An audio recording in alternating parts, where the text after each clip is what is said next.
They denied her loan in under 3 minutes.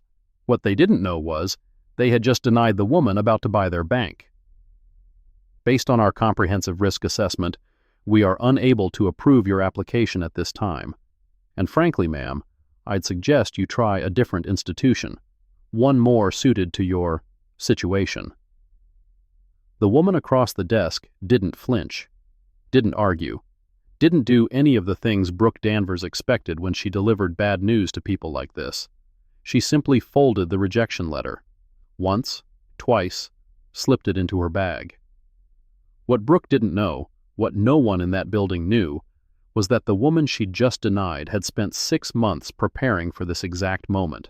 That the bag now holding that rejection letter also contained a 400-page forensic audit.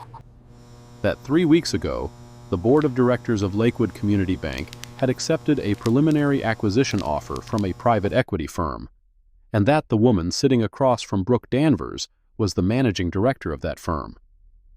The denial wasn't a setback, it was evidence. Brooke's manicured nails tapped the desk. The fluorescent lights hummed. The faint smell of old carpet and printer toner hung in the air. The smell of an institution that had stopped investing in itself years ago. Do you have any questions about the decision? The woman looked up, calm, measured, eyes that took in everything and revealed nothing. Just one. Her voice was level, professional. I'd like the specific reasons in writing, as required under the Equal Credit Opportunity Act. Brooke's smile flickered. Most people didn't know that law existed. Most people accepted whatever explanation was offered and left quietly. This one was different. Of course, I'll have that prepared.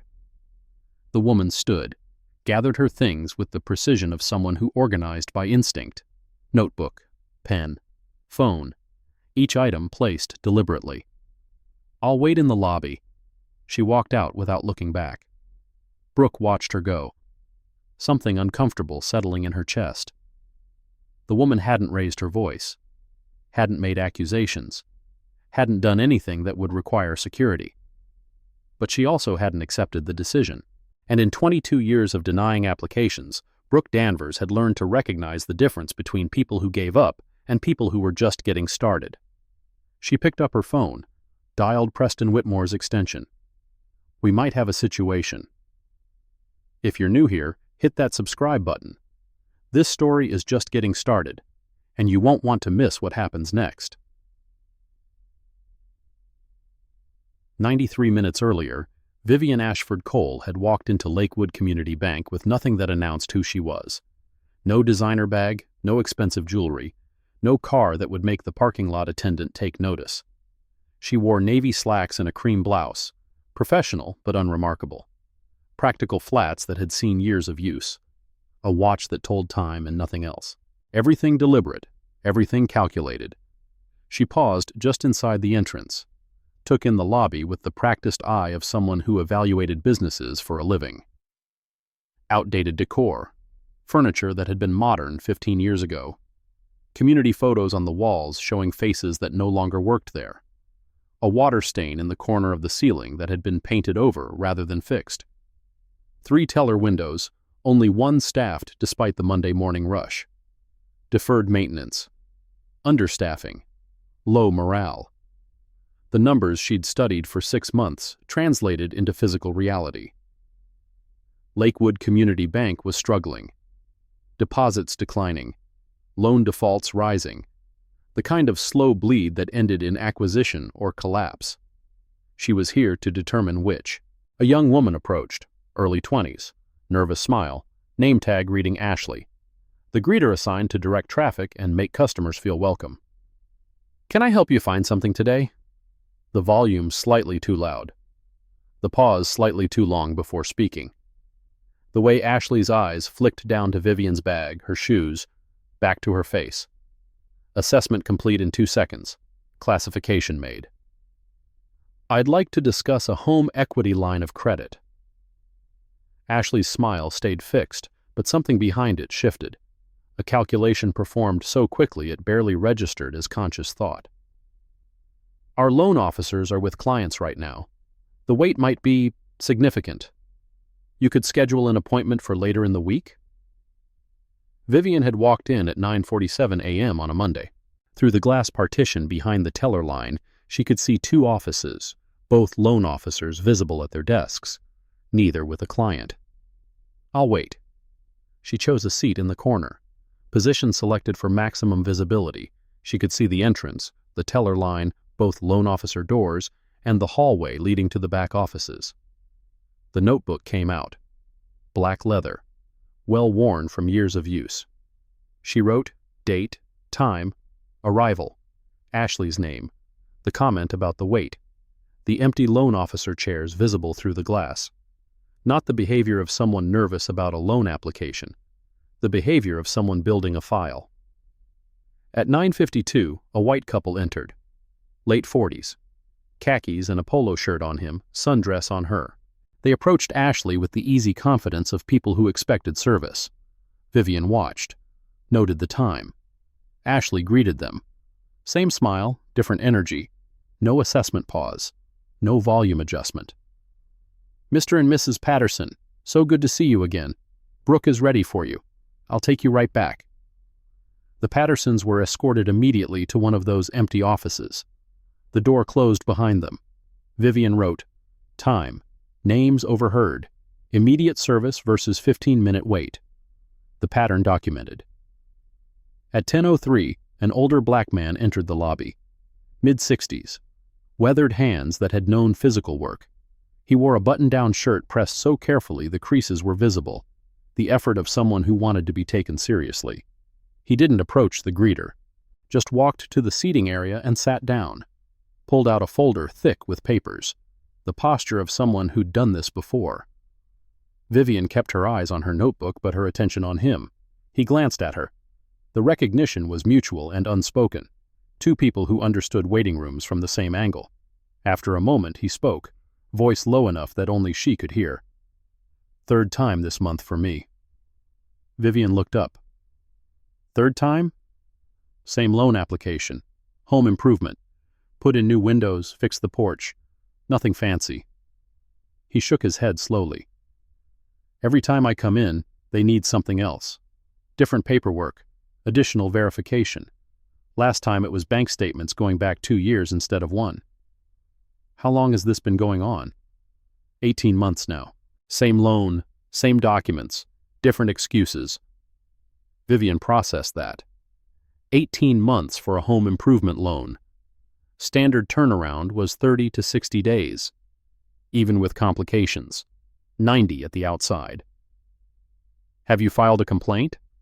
The man laughed, short and bitter. File a complaint with who? Them? They're the ones doing it. He paused. Studied her with the careful attention of someone who'd learned not to trust easily. You new around here? Just moved to the area, looking into my options. My advice? Look somewhere else. This bank's been in this town 40 years. My daddy banked here. I've banked here my whole life. His voice dropped. But things changed. Last few years, feels like they're looking for reasons to say no. At least to folks who look like us. Vivian wrote. His words, the timeline. 18 months. The pattern he'd identified. I'm Jerome, by the way. Jerome Stanton. Vivian. They sat in silence after that. The shared quiet of people who understood each other without needing to explain. At 10:17, Ashley finally approached Vivian's seat. Ms. Ashford Cole? Brooke is available now. Vivian stood, gathered her things, noticed that Jerome hadn't been called despite arriving before the Pattersons had left. Good luck, Jerome said quietly. You too. She followed Ashley down the hallway. Brooke Danvers waited at her office door. Senior loan officer, according to the nameplate. Blonde hair in a professional cut. Makeup applied with precision. The practiced warmth of someone who'd learned to smile as a job requirement. Ms. Ashford Cole? Come in, please. The hyphenated name pronounced with a slight emphasis, as if the complexity of it was an inconvenience. Vivian noted that too. Brooke's office was carefully curated. Fake plants that required no maintenance. motivational posters with words like excellence and integrity in elegant fonts. A family photo angled precisely. Husband, 2 children, golden retriever, positioned to remind visitors that she was a person, not just a gatekeeper. The desk was immaculate. Papers stacked in neat piles. Computer monitor positioned so clients couldn't see the screen. A nameplate polished to a shine. "Please have a seat." Vivian sat. Brooke settled into her leather chair, higher than the client chairs by a calculated 3 inches. The small advantage of looking down at people asking for money. "So you're interested in a home equity line of credit?" Brooke opened a file folder. Blank forms waiting to be filled. "What amount were you considering?" $75,000. Brooke's pen paused. The number wasn't large for a bank this size. Routine, even. But something shifted in her expression. A recalculation performed behind the professional mask. "And the property address?" Vivian provided it. Brooke typed, frowned at her screen, typed again. "This shows the property is valued at..." She paused, as if the number surprised her. $412,000? Correct. "And you're the sole owner?" Correct. The questions weren't illegal, but the tone carried weight. Each correct met with slight surprise, as if accuracy itself was suspicious coming from this particular applicant. "How long have you owned the property?" "Since 2015, purchased outright, no mortgage." Brooke's eyebrows lifted slightly, the tell of someone recalibrating their assumptions. "That's unusual. Most buyers finance." "I didn't need to." A pause. Brooke's fingers hovered over the keyboard, the silence stretching long enough to become uncomfortable. "And what's the purpose of the credit line?" "Renovation. The kitchen needs updating. I'm also considering an addition." Standard answers, standard purpose. Nothing that should trigger additional scrutiny. "I see," Brooke typed. "And your current employment?" "Independent consulting, financial analysis." "Independent meaning?" "Self-employed?" "Meaning I contract with various firms on a project basis." Another pause. Brooke's expression shifted into something that might have been concern but looked more like satisfaction. A door opening. "Self-employment income can be complicated to verify. Do you have documentation?" Vivian reached into her bag, produced a folder organized with colored tabs, professional, thorough. Tax returns for the past 3 years, 1099 forms from all contracting clients, 6 months of bank statements, current credit report pulled last week. She placed each document on the desk in sequence. "The credit score is 814, 19 years of history, 0 delinquencies, 0 late payments." Brooke took the folder, flipped through it. Too fast. Pages turning before they could possibly be read. "This all looks very organized."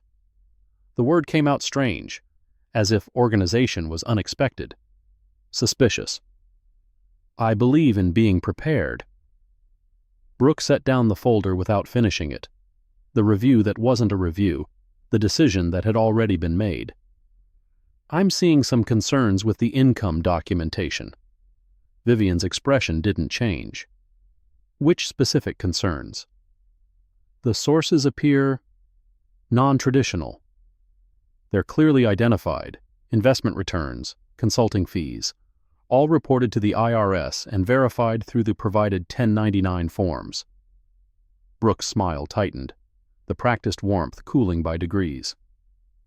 "Our underwriting standards require stable income from verifiable sources.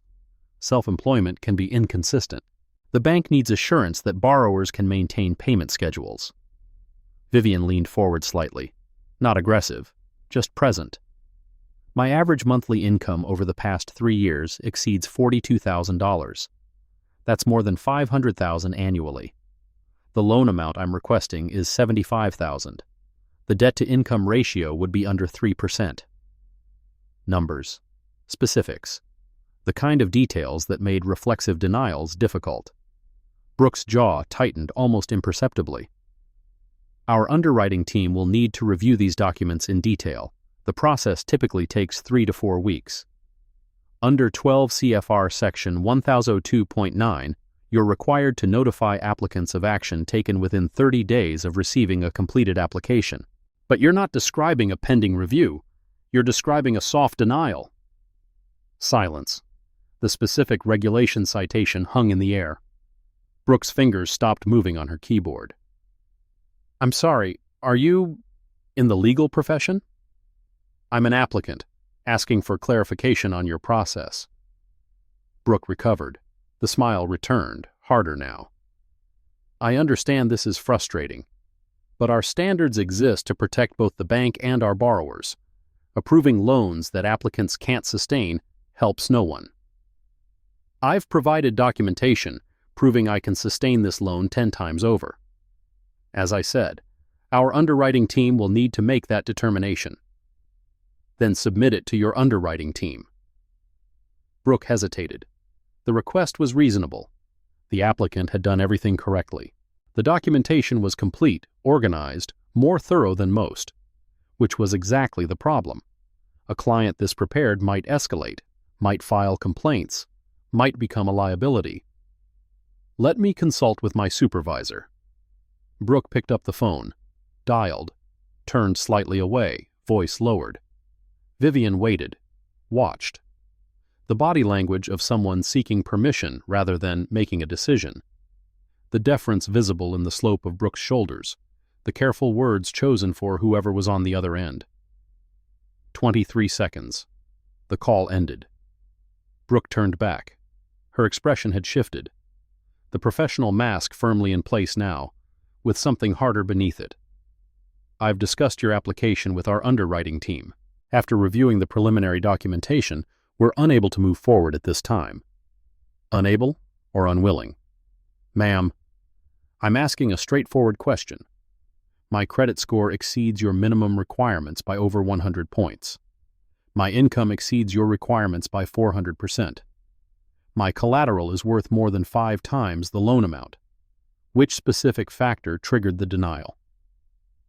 Brooke's smile didn't waver, but her eyes went cold. Our underwriting decisions are confidential.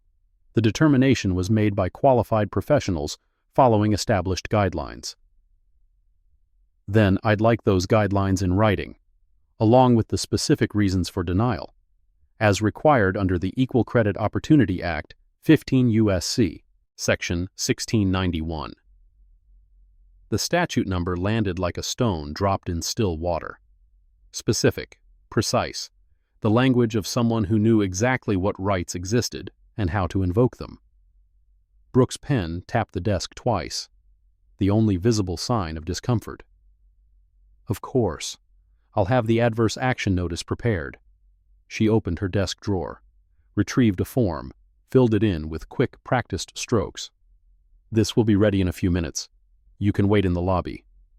Vivian stood, collected her documentation folder, the one Brooke hadn't actually reviewed. I'll be speaking with your branch manager as well. Mr. Whitmore is in meetings all afternoon. Then I'll wait until he's available. Brooke's smile finally cracked. Just slightly.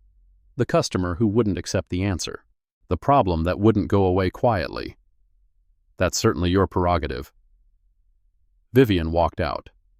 Down the hallway, past Ashley at the greeting station. Back to the lobby where Jerome Stanton still sat, still waiting, still holding his folder of documents that would never be enough. She sat in her original seat, corner position, full visibility, and she waited. The denial letter arrived 23 minutes later. Ashley delivered it, holding the envelope by its corner as if the contents might be contagious. From Ms. Danvers, as requested. Vivian opened it, read it carefully. The language was precise, carefully chosen. The result of a bank that had learned how to reject people without providing ammunition for complaints. Dear applicant, after careful review of your credit profile and financial documentation, Lakewood Community Bank has determined that your application does not meet our current underwriting standards. This decision was based on insufficient credit history depth, income verification concerns, collateral valuation discrepancies. You have the right to request the specific reasons for this decision within 60 days, pursuant to the Equal Credit Opportunity Act, 15 U.S.C. Section 1691. 3 reasons. Each one, a lie. Insufficient credit history depth. Her credit history spanned 19 years. The average loan applicant had 7. Income verification concerns. She had provided 6 months of bank statements, 3 years of tax returns, and every 1099 form from every client. The income wasn't unverified, it was overwhelming. Collateral valuation discrepancies. The property had been appraised by a licensed appraiser within the calendar year. The valuation was exactly what county records showed. 3 lies in 4 sentences. Formatted professionally, delivered with a smile. Vivian folded the letter. Once, twice, placed it in her bag alongside the documentation folder. Jerome was watching. The expression of someone who recognized the choreography. Didn't go well? They found some concerns. He nodded slowly, understanding what that meant, what it always meant. Same thing they tell me. Concerns, requirements, additional documentation needed. He shifted in his seat, the folder of papers on his lap seeming heavier. My windows still leak, porch is rotting. My wife can't use the front steps anymore, too dangerous. 18 months and they're still concerned. Drop a like if you're as invested in this story as I am, it really helps us reach more people. Vivian studied him, the dignity in his posture, the frustration in his voice, the resignation beneath both. How much is the loan you applied for? $12,000, that's all. Just enough to fix what needs fixing. He shook his head. I've got savings. I've got the house outright, paid off 15 years ago. I've got Social Security coming in regular as clockwork. But somehow I'm too risky for $12,000. $12,000. From a bank holding $380 million in assets, a rounding error in their quarterly reports. Have you talked to a lawyer? Jerome laughed. The bitter kind. Lawyers cost money. And they tell you the same thing. Hard to prove discrimination. They don't say it outright, you know. They just find reasons. Always reasons. The perfect shield. The denial that could never be traced to a single decision, a single comment, a single moment of bias. Death by 1,000 paperwork requests. Movement at the edge of her vision. Brooke emerging from her office. Walking toward the manager's suite down the hallway. Not making eye contact with the lobby. Something was happening. Vivian waited. Watched. At 11:22, Preston Whitmore appeared. Branch manager, according to the nameplate visible through his office window. Mid-40s. MBA class ring visible on his right hand. The Polish of someone who studied management but hadn't quite mastered leadership. He walked to the lobby. Professional smile in place. The carefully calibrated approach of someone handling a problem. Ms. Ashford Cole? Vivian stood. Mr. Whitmore. I understand there's been some confusion about your application. Would you join me in my office so we can discuss this further? Not an apology, not an acknowledgement. Confusion, as if she simply hadn't understood the rejection. Of course. She followed him. Past Jerome, who watched with the quiet attention of someone taking mental notes. Past Ashley, who wouldn't make eye contact. Down the hallway to the corner office with the slightly larger desk and the slightly higher chair. The view from Preston's window showed the parking lot, a few cars, a maintenance crew trimming hedges. Normal life continuing outside while something abnormal unfolded inside. Please, have a seat. Vivian sat. Preston settled behind his desk. The family photo here was larger than Brooke's. 2 children. Wife, no dog. The trappings of suburban success arranged for maximum visibility. First, I want to apologize for any miscommunication. Brooke is one of our most experienced loan officers, but sometimes the process can feel impersonal. The process was very personal. She reviewed my documentation for approximately 90 seconds before determining I was too high risk for a $75,000 loan backed by a $400,000 property. Preston's smile flickered. The specificity was inconvenient. Our loan officers are trained to make preliminary assessments. If there are concerns, they escalate to our underwriting team. She said she spoke with underwriting during the call she made from her office. That's correct. Our team reviewed the preliminary information and determined your underwriting team reviewed 3 years of tax returns, 6 months of bank statements, and a current credit report in under 2 minutes, while on a phone call? The question hung in the air, the impossibility of the timeline exposed. Preston shifted, the practiced empathy of customer service training wavering against the reality of what was being documented. The review was preliminary. A full assessment would require more time. Then why wasn't more time taken? Why was the determination made immediately? Ms. Ashford Cole, I understand you're frustrated, but our lending decisions are based on comprehensive risk evaluation. If the preliminary assessment identified concerns. What concerns, specifically? Preston glanced at his computer screen, buying time, searching for answers that wouldn't trap him. Income stability is a significant factor.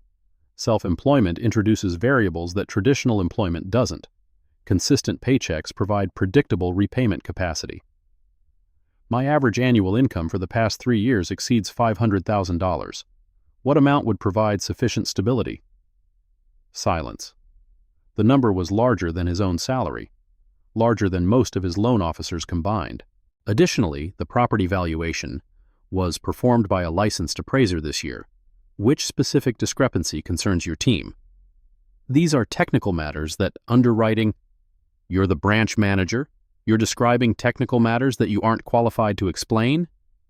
Preston's smile disappeared entirely now, the professional mask slipping. Ms. Ashford Cole, I'm trying to help you understand our process. I understand your process. I'm documenting it. The word landed, documenting. The implication that everything said in this room was being recorded, if not by device, then by a memory sharp enough to reproduce it later. The application has been denied. That decision is final. If you wish to apply to a different institution, I wish to speak with someone above you, your regional supervisor. Preston blinked, the request unexpected. Most denied applicants didn't know there was anyone above the branch manager. Most accepted his authority as the final word. Mr. Caldwell isn't available for customer concerns. If you'd like to file a formal complaint, I can provide you with the appropriate forms. I'll wait for Mr. Caldwell. He's not in the building today. Then I'll wait until he is. The impasse stretched. 2 people who had reached the end of their respective scripts. Preston leaned back in his chair, studied her with new eyes. The customer who wouldn't leave was a problem. The customer asking for escalation was a threat. Is there something specific you're hoping to achieve here, Ms. Ashford Cole? The application has been decided. Our policies have been followed. What outcome are you expecting from continued discussion? Vivian's voice stayed level, calm, the steadiness of someone who had done this before. I'm expecting to be treated the same way Mr. and Mrs. Patterson were treated when they walked in this morning. Immediate service. Personal attention. No questions about their income stability or property valuation discrepancies. The names landed. Specific, witnessed, documented. Preston's jaw tightened. I'm not aware of which clients you're referring to. White couple, mid-40s. They arrived at 9:52, were taken immediately to Brooks' office, bypassing the 30-minute wait I was subjected to.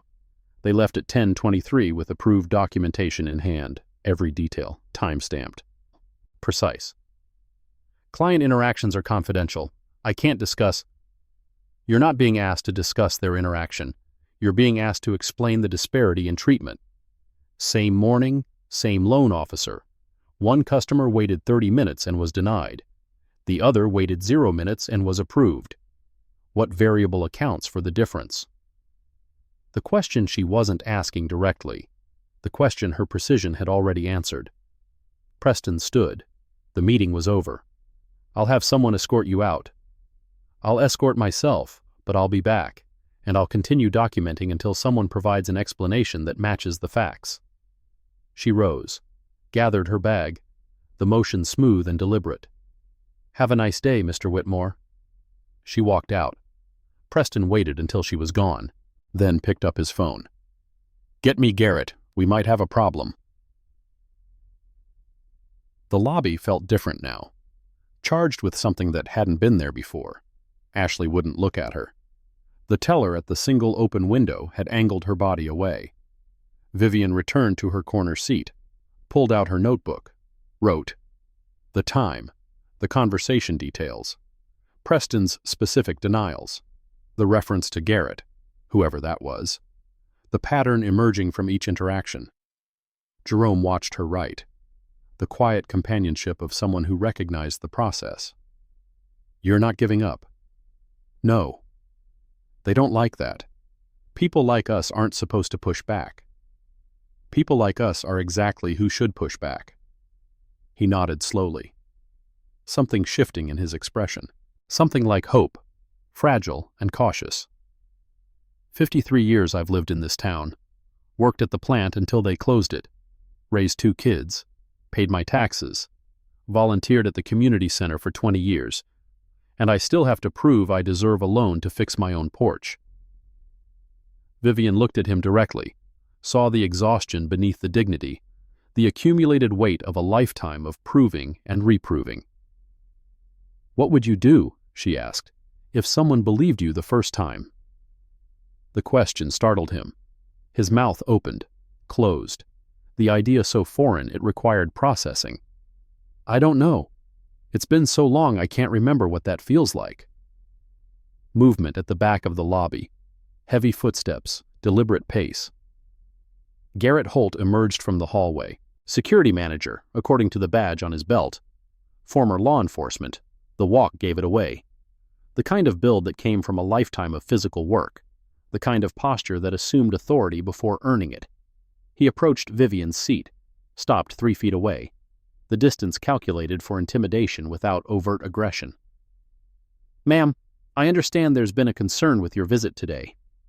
The phrasing careful. No specific allegation, just the implication that her presence was a problem. No concern. I'm waiting for the regional supervisor. Mr. Caldwell isn't in the building, and his schedule is full through the end of the week. Then I'll wait until he's available. Garrett's jaw tightened. The customer who wouldn't accept the answer. The problem that required solving. The bank closes at 5. At that point, all customers need to exit the premises. It's 11:37. I have time. Ma'am. He stepped closer. The subtle adjustment of space that felt like warning. I'm going to have to ask you to leave. You're making other customers uncomfortable. Vivian didn't move, didn't flinch. Which customers? She gestured at the nearly empty lobby. Mr. Stanton? Ashley? The one teller at the window? Jerome looked up, made eye contact with Garrett, the silent acknowledgement of a conflict he recognized from decades of watching it unfold. Garrett's eyes flicked to Jerome, back to Vivian, the calculation visible. Ma'am, if you refuse to leave, I'll be forced to contact local law enforcement. On what grounds? Trespassing, disorderly conduct. Vivian's voice remained level, not challenging, simply stating facts. Trespassing requires that I refuse to leave after being lawfully ordered to do so. A lawful order requires legitimate grounds. I'm a customer who entered during business hours to conduct legitimate business. My business is unfinished because your bank denied my application using pretextual reasons. That doesn't constitute grounds for a trespassing charge. The legal analysis delivered calmly, precisely, the language of someone who had studied these questions. Garrett's posture shifted, the confrontation not going as planned. Ma'am, I'm asking politely. For your own benefit, I suggest you leave. I've noted the suggestion and the implied threat. I'm still waiting for Mr. Caldwell. They faced each other, the standoff stretching into uncomfortable silence. Jerome stood slowly, drew Garrett's attention. I'm a witness, by the way. Whatever happens next, I'm watching, and I'll remember. Garrett's eyes narrowed. 2 problems now instead of 1. Mr. Stanton, this doesn't concern you. A black man's been watching a black woman get denied and threatened in this bank for the past 2 hours. It concerns me." Something passed through Garrett's expression. The complexity of a situation that was supposed to be simple. He'd been called to remove one person. Now there were two, with documentation, with attention, with the willingness to make noise. He stepped back, just slightly. "I'll inform Mr. Whitmore that you're still here, but I strongly suggest you reconsider your position before this escalates." He walked away. Back down the hallway, the heavy footsteps deliberate. Vivian and Jerome remained, standing in the lobby of a bank that didn't want them there, documenting the treatment that would never be documented in any official record. "Thank you," Vivian said quietly. "Didn't do it for you. Did it because it's right." They sat back down. The waiting continued. At 12:15, Warren Caldwell arrived. Vivian saw him before he saw her. Walking in through the employee entrance at the back, tall, silver-haired, mid-60s, the build and bearing of someone who had grown up with authority and never questioned his right to it. Regional vice president, board member's cousin. The old guard of banking in this small Georgia town. The kind of man whose decisions weren't questioned and whose opinions were policy. He was intercepted immediately. Preston emerging from his office with the urgent posture of someone delivering bad news. The two men spoke in low voices, heads angled together, glances toward the lobby, toward her. Vivian continued writing, the notebook filling with observations, times, expressions, the choreography of institutional response. Warren approached, Preston trailing behind, Garrett taking position near the entrance, not overt security, but visible presence. "Ms. Ashford Cole." Warren's voice carried the resonance of someone accustomed to commanding rooms. "I understand there's been a misunderstanding about your application today." Misunderstanding. The second time that word had been used, as if the denial was simply a communication failure. "No misunderstanding, Mr. Caldwell. A denial. Based on stated reasons that contradict the documented facts of my application. Our lending decisions are made by trained professionals following established guidelines. If concerns were identified, an 814 credit score is not a concern. Income of $42,000 monthly is not a concern.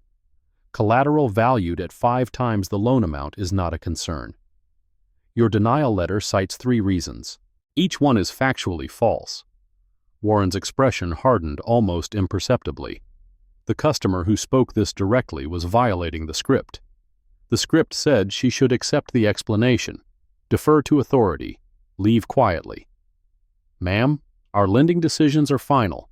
If you'd like to apply elsewhere, I'd like to understand why an applicant who exceeds every documented requirement was denied based on criteria that don't apply to my situation. Our underwriting standards are confidential, designed to protect the bank and its depositors. Your underwriting standards appear to be applied selectively. The couple who entered this morning approved immediately. The gentleman sitting behind me denied for 18 months. I was denied in under 3 minutes. What's the common variable?" Warren's face didn't change. 20 years of board meetings and shareholder calls had trained every expression out of it. "I'm not going to engage with implications of impropriety. Our bank has served this community for 4 decades. Your bank has a denial rate for African American applicants 3 times higher than for white applicants with comparable credit profiles. That's public data, available under the Home Mortgage Disclosure Act." The silence was absolute. Ashley stopped pretending to organize her desk. The teller froze mid-transaction. Warren's voice dropped. Not a whisper, a warning. "I don't know who you are or what agenda you're pursuing, but I won't tolerate accusations of discrimination in my bank." "They're not accusations. They're observations, based on documented facts that I'm prepared to report to the Consumer Financial Protection Bureau." The CFPB. The 3 letters that could trigger investigations, consent orders, public findings. The nightmare of any bank with something to hide. Warren leaned in, close enough that his aftershave was detectable, close enough to feel like threat. Ms. Ashford Cole, I'm going to give you some advice. Walk away. Today's denial will be noted in your file, but nothing further will happen.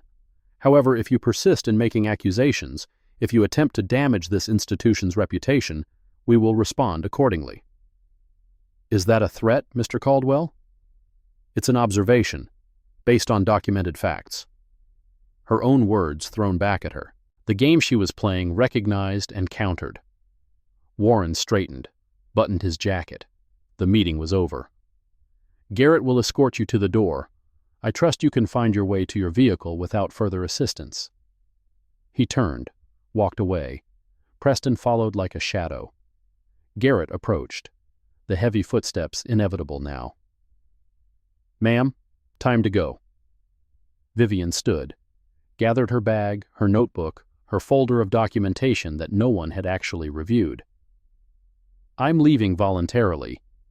Note that in whatever record you're keeping. Noted. She walked toward the door, paused at Jerome's seat. Mr. Stanton, it was a pleasure meeting you. I have a feeling we'll be speaking again soon.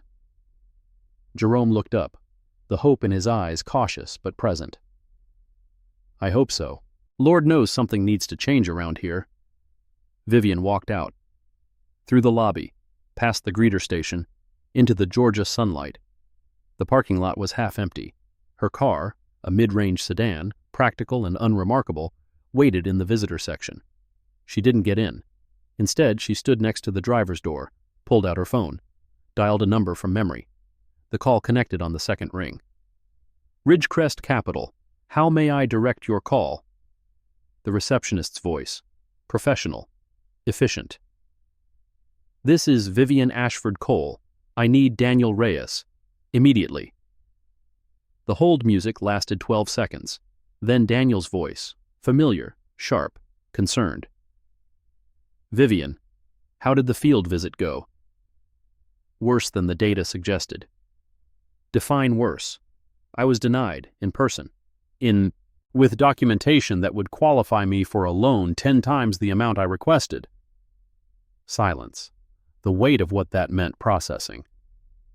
They denied you.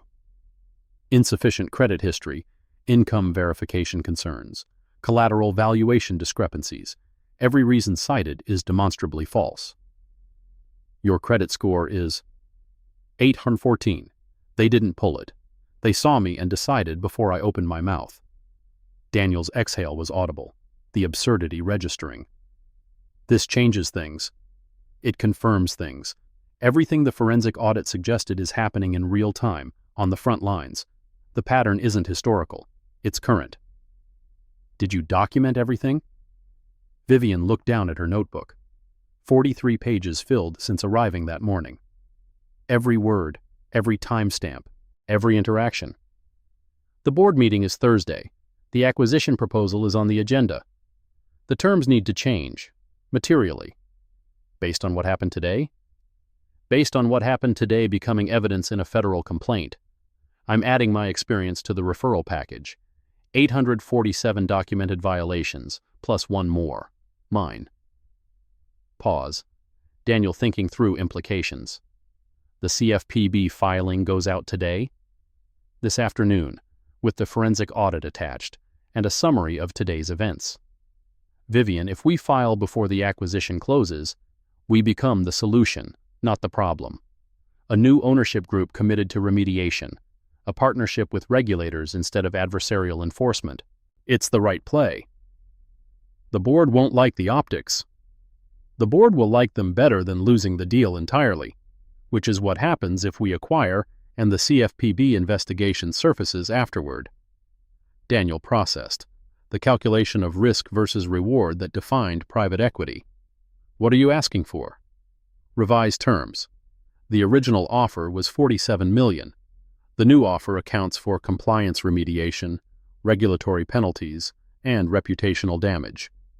$31 million. A sharp intake of breath. $16 million reduction. They'll never accept that. They'll accept it or they'll face the alternative. No acquisition.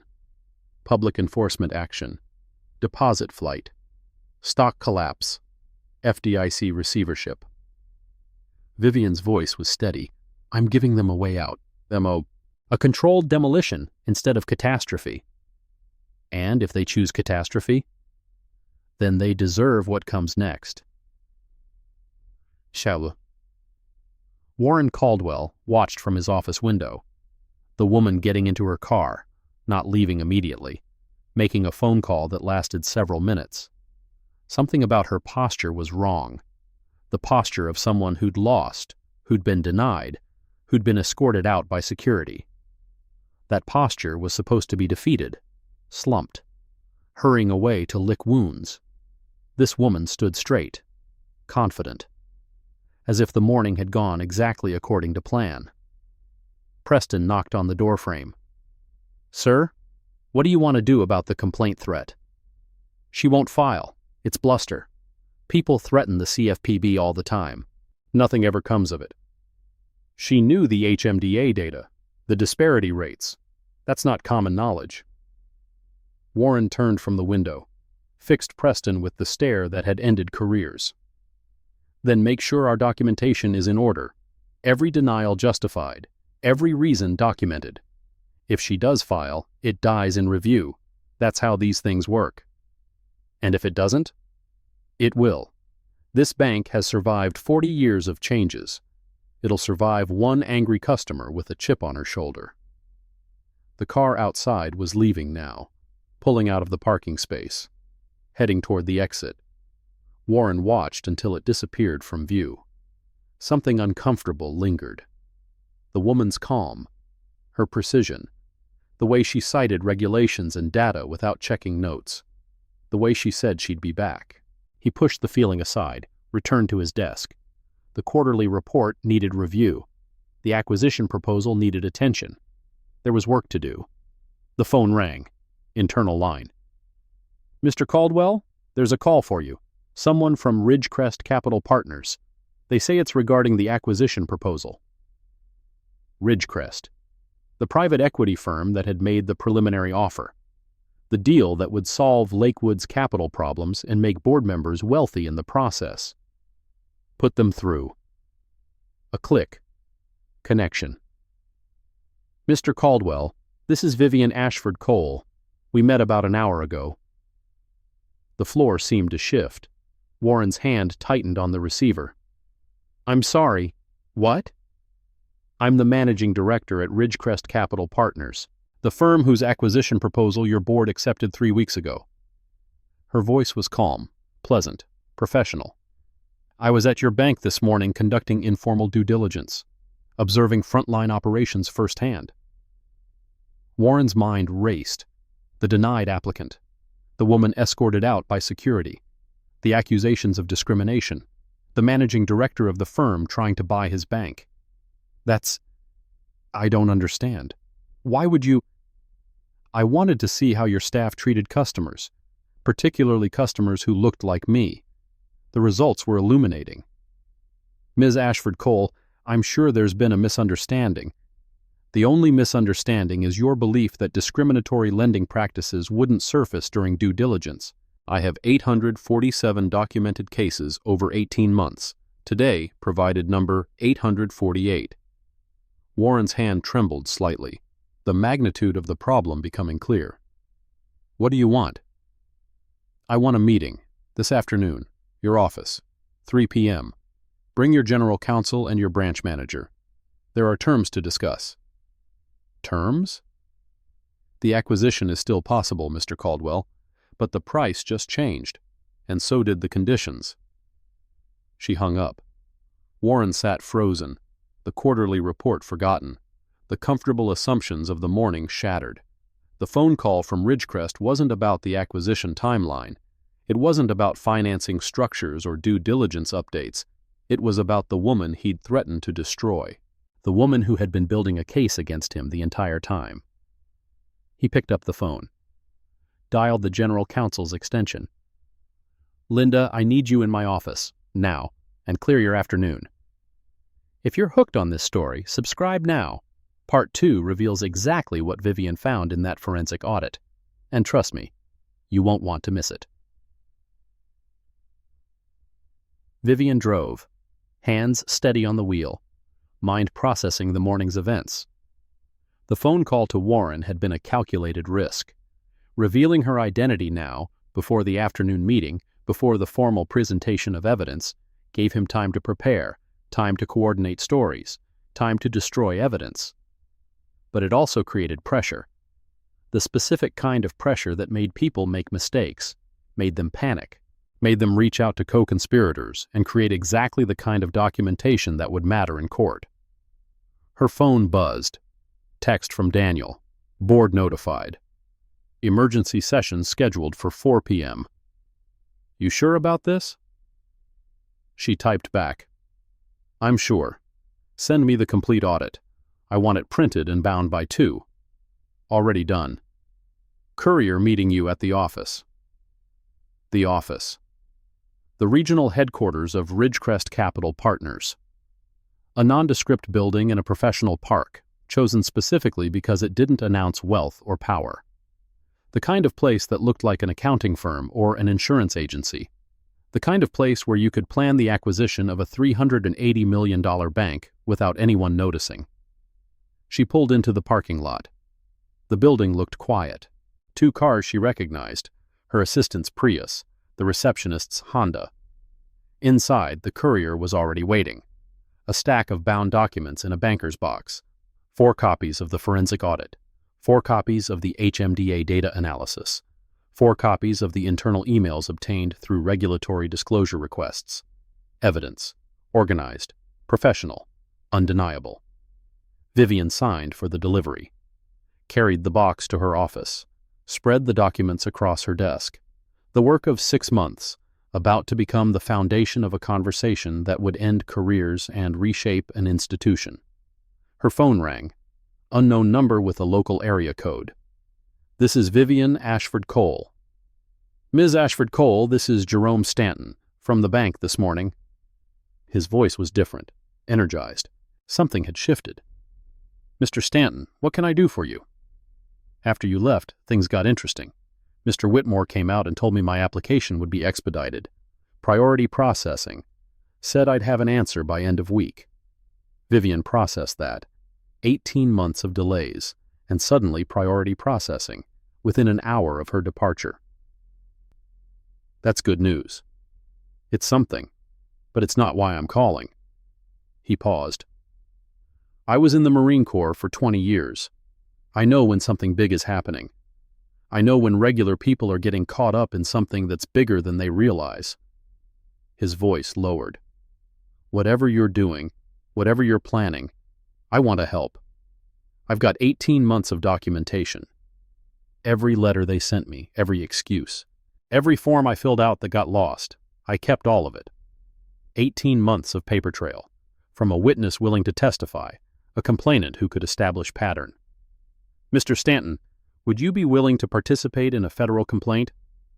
Ma'am, I've been waiting for someone to ask me that question for 1.5 years. Just tell me what you need. I need your documentation, all of it, and I need a sworn statement describing your experience, timeline, contacts, specific statements made by bank employees. I can have that together by tomorrow. I need it by 5 p.m. today. Silence. Then, I'll make it happen. I'll send a courier to pick it up, whatever address you provide. 1742 Maple Street. I'll be waiting. Thank you, Mr. Stanton, for stepping forward. Thank you for making it mean something. The call ended. Vivian added Jerome's information to her notes. Witness number 218, but different from the others. Present. Available. Willing to put his name on the record while the fight was still happening. She looked at the clock. 1:17 p.m. Less than 2 hours until the meeting that would change everything. The documents spread across her conference table told a story. Not the story Lakewood Community Bank presented to regulators and shareholders, the real story. The one buried in data patterns and internal communications, page after page of denial letters, most following the same template, the same vague reasons, the same language designed to deflect rather than explain. The HMDA analysis showed it starkly. Charts comparing approval rates by demographic category. White applicants, 73% approved. African American applicants, 22%. Hispanic applicants, 28%. When you controlled for credit score, the disparity widened. Applicants with scores above 750, the cream of creditworthiness, showed an 89% approval rate for white borrowers. For black borrowers with identical scores, 31%. The numbers didn't lie. The numbers couldn't be explained away by underwriting standards or risk assessment. The numbers were evidence of a system designed to exclude. And then there were the emails, obtained through regulatory disclosure requests, the kind of requests that banks were required to honor but rarely expected anyone to make. Internal communications discussing enhanced scrutiny for certain applicants. Memos about risk profiles that correlated suspiciously with zip codes. Training materials that never mentioned race but taught loan officers to identify red flags that aligned perfectly with demographic categories. The email dated March 14th was the worst. From Brooke Danvers to Preston Whitmore. Subject: Application Processing Guidelines. Per our conversation, applications from non-traditional income sources should receive enhanced scrutiny. Recommend declining at initial review rather than moving to underwriting for applicants from high-risk demographic profiles. High-risk demographic profiles. The language careful. The meaning clear. Not race. Never race. Just a phrase that happened to align with denials that happened to correlate with skin color. Vivian had read that email 50 times. Each reading confirmed what she'd experienced that morning. The enhanced scrutiny. The immediate denial. The pretextual reasons that contradicted documented facts. Policy. Written down. Distributed. Followed. Her phone buzzed. Daniel again. Linda Torres confirmed for 3 p.m. meeting. Warren bringing outside counsel too. They're lawyering up. Good. That means they're taking it seriously. Or means they're planning to fight. Either way, we're prepared. She gathered the documents, stacked them precisely, placed them in a leather portfolio, the kind that looked serious without looking aggressive. The car keys, the portfolio, her phone. Time to finish what she'd started. Lakewood Community Bank looked different at 2:45 p.m. The lunch crowd had cleared. The parking lot was sparse. The afternoon sunlight hit the building at an angle that made it look tired, worn, exactly what it was, an institution running out of time. Vivian parked in the visitor section, same spot as the morning. She paused before exiting. Checked her reflection. Navy suit now, different from the morning's casual attire. Professional, authoritative, the costume of someone who belonged in boardrooms. The lobby was quiet. Ashley wasn't at the greeter station. A different receptionist sat at the main desk, older, grayer, the expression of someone who'd been called in for a situation. Ms. Ashford Cole for the 3 o'clock meeting. The receptionist nodded, picked up the phone, murmured something, hung up. They're ready for you. Conference room B, down the hall and to the right. Vivian walked, the same hallway she'd been escorted down that morning. Past Brooke's office, door closed now, blinds drawn. Past Preston's corner suite, also empty. Past the employee break room where whispered conversations stopped as she passed. Conference room B was at the end of the hall, glass walls covered by blinds from the inside, the door heavy and solid. She knocked once, entered. 4 people around the table. Warren Caldwell at the head, face carved from stone. Preston Whitmore to his right, sweating visibly despite the air conditioning. Linda Torres, general counsel according to the nameplate in front of her, reviewing documents with the intensity of someone preparing for battle. And a 4th person Vivian didn't recognize. Expensive suit, silver cufflinks, the posture of outside counsel billing by the hour. Ms. Ashford Cole, Warren's voice was ice. Please, have a seat. Vivian sat at the opposite end of the table, placed her portfolio in front of her, let the silence stretch. Before we begin, the outside counsel spoke. Early 50s. The practiced calm of someone who'd done crisis management before. I'm Richard Denton of Denton & Associates. I'll be representing Lakewood Community Bank in any discussions today. I should note that this conversation is privileged, and nothing said here should be construed as admission of liability. Noted. Vivian opened her portfolio. I'll be representing Ridgecrest Capital Partners, which submitted a preliminary acquisition offer for Lakewood Community Bank on December 3, 2024. Your board accepted that offer on December 4th. We've been in due diligence ever since. Warren's jaw tightened.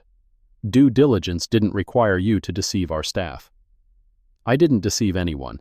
I submitted a legitimate loan application using my legal name and accurate financial information. Your staff denied it based on reasons that are demonstrably false. Our lending decisions are based on comprehensive risk assessment. Your lending decisions are based on racial discrimination. Documented over 18 months, 847 applications showing patterns consistent with Equal Credit Opportunity Act violations. She pulled a document from the portfolio, slid it across the table. The Forensic Audit Summary, page 17. Analysis of loan application data from January 2023 through June 2024 reveals statistically significant disparities in approval rates by race and national origin. These disparities persist when controlling for credit score, income level, loan-to-value ratio, and debt-to-income ratio. The pattern suggests systemic discrimination rather than legitimate credit risk assessment. Richard Denton picked up the document, scanned it. His expression remained neutral, but something flickered behind his eyes. This is your analysis? Performed by your firm? Performed by independent forensic accountants we retained for due diligence purposes. Verified against your own HMDA submissions. Public data, Mr. Denton. Available to anyone who requests it. HMDA data shows correlations, not causation. Disparities can result from legitimate credit factors. Then explain today. Vivian pulled another document. The denial letter. Placed it on the table. My credit score is 814. My income exceeds your requirements by 400%. My collateral is worth 5 times the requested loan amount. Your denial letter cites insufficient credit history depth. My history spans 19 years. It cites income verification concerns. I provided 6 months of bank statements, 3 years of tax returns, and 1099 forms for every client. It cites collateral valuation discrepancies. The property was appraised by a licensed professional this year, matching county records exactly. She paused. Let the words settle. Your underwriting team reviewed my application for approximately 90 seconds before determining I was too risky. While I was sitting in your lobby, I watched a white couple with no visible documentation be approved immediately by the same loan officer who denied me. Explain that disparity using legitimate credit factors. No one spoke. The air in the room had changed, the confident denial posture giving way to something else. My client maintains, Richard started. Your client discriminated against me personally this morning, adding to a pattern of discrimination documented over 847 applications. I am prepared to file this evidence with the Consumer Financial Protection Bureau today. The referral package is complete. The forensic audit is attached. My personal experience is documented with timestamps and recordings. Recordings. The word landed. Preston shifted in his seat, the sweat now visible on his forehead. Georgia is a one-party consent state. I informed Mr. Whitmore that I was recording during our conversation. That recording, along with my contemporaneous notes, will be included in the federal complaint. Warren's composure cracked, just slightly, the professional mask slipping. What do you want? The question she'd been waiting for. The acquisition to proceed, on revised terms. The original offer was $47 million. The revised offer is $31 million, accounting for estimated compliance remediation costs, regulatory penalties, and reputational damage. $16 million reduction. Richard Denton's eyebrows rose. That's not negotiation. That's extortion. That's math. ECOA violations carry penalties of actual damages plus punitive damages up to $10,000 per violation. For 847 violations, that's potential exposure of 8.5 million before actual damages are calculated. Add regulatory fines. Add class action exposure. Add the cost of defending against a CFPB enforcement action. Add the deposit flight when this becomes public. 31 million is generous. Linda Torres looked up from her notes, the general counsel who had been silent until now. Even if we accept your characterization of events, settlement discussions typically happen after litigation commences, not before. I'm not offering settlement, I'm offering an alternative. Ridgecrest acquires Lakewood under revised terms. We commit to compliance remediation, community reinvestment, and cooperation with any regulatory investigation. The CFPB sees a new ownership group addressing legacy problems rather than an ongoing pattern requiring enforcement action. Everyone moves forward. And if we decline? Then Ridgecrest withdraws from the acquisition. The CFPB complaint goes forward. The forensic audit becomes public through the enforcement process. Your deposit base collapses when customers learn their bank has been systematically denying loans based on race. The bank fails. FDIC receivership follows. Nuclear option. Described calmly, factually, without pleasure. Warren's hands were clenched on the table, white-knuckled. You're threatening to destroy this institution. I'm describing consequences. Your institution created this situation through 18 months of discriminatory lending. I'm offering a way out that preserves value for shareholders and employees while addressing the harm done to 847 people who deserved better.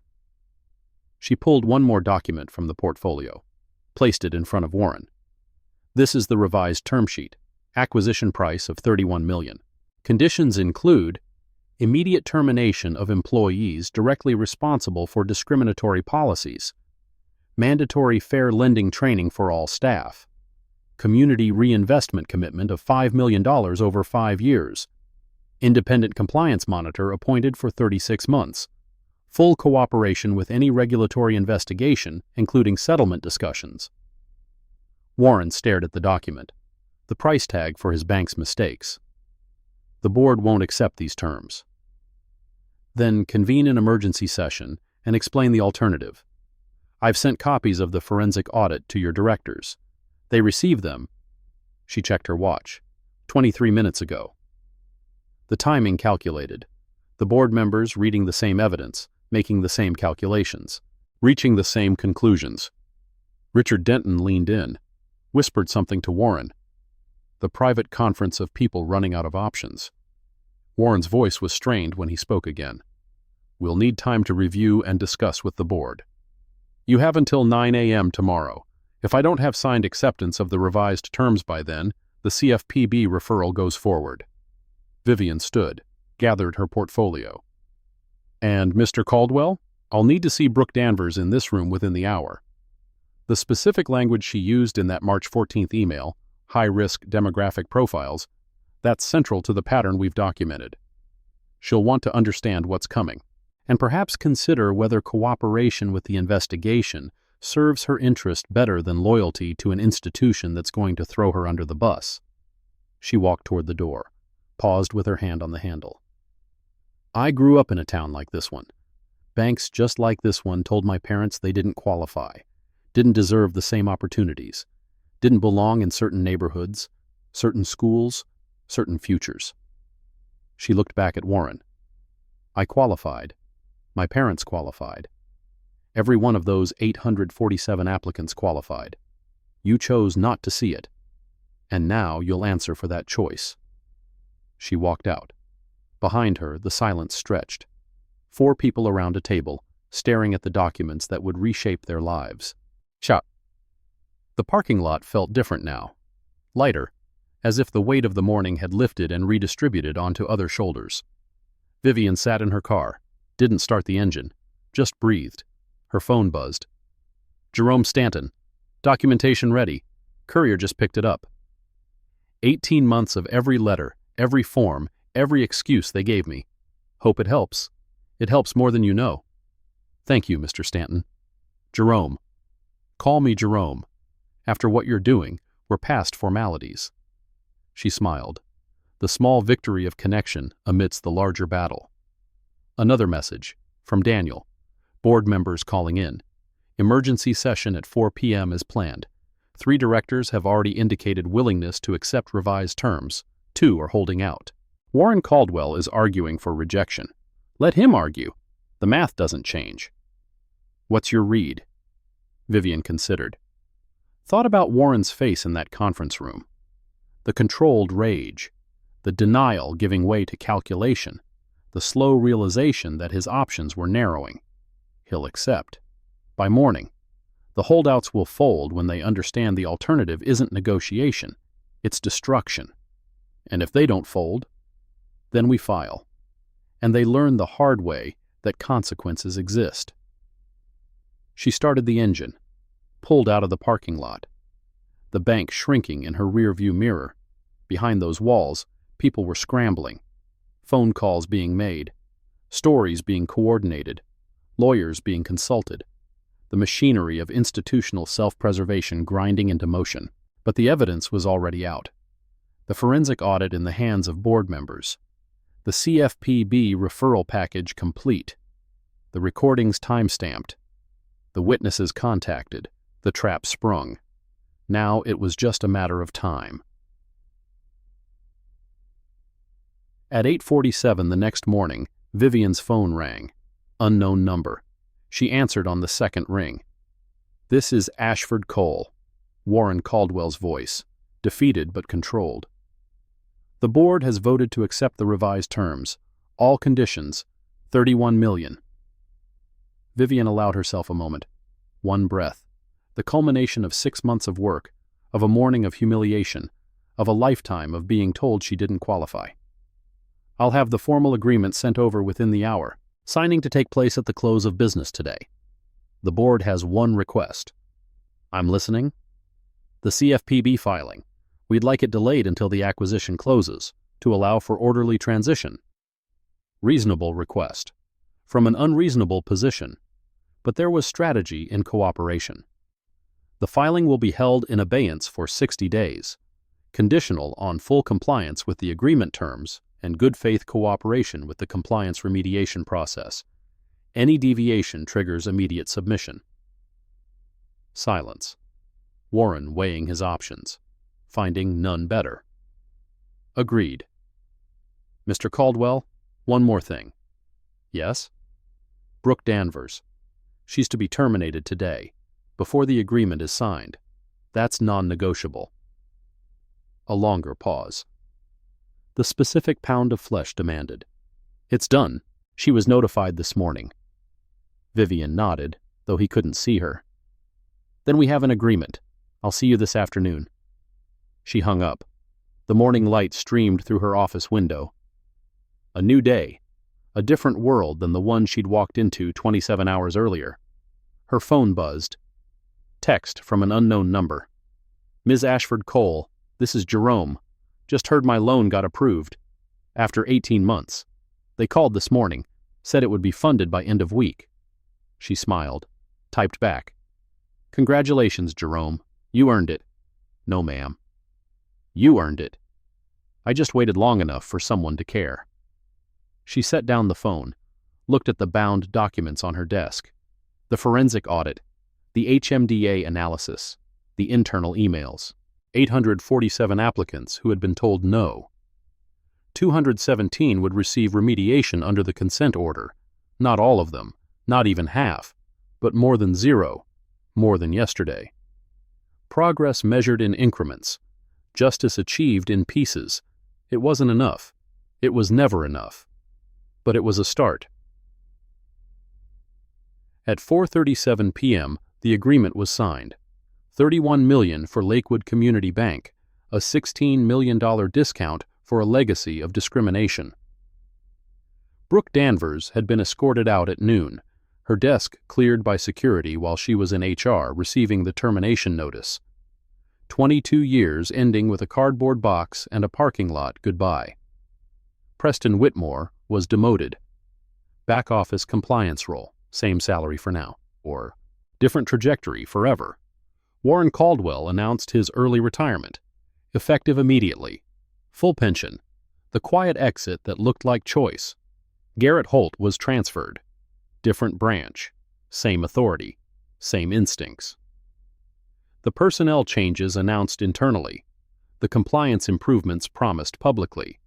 The community reinvestment commitment splashed across local news. And in a modest house at 1742 Maple Street, Jerome Stanton called a contractor.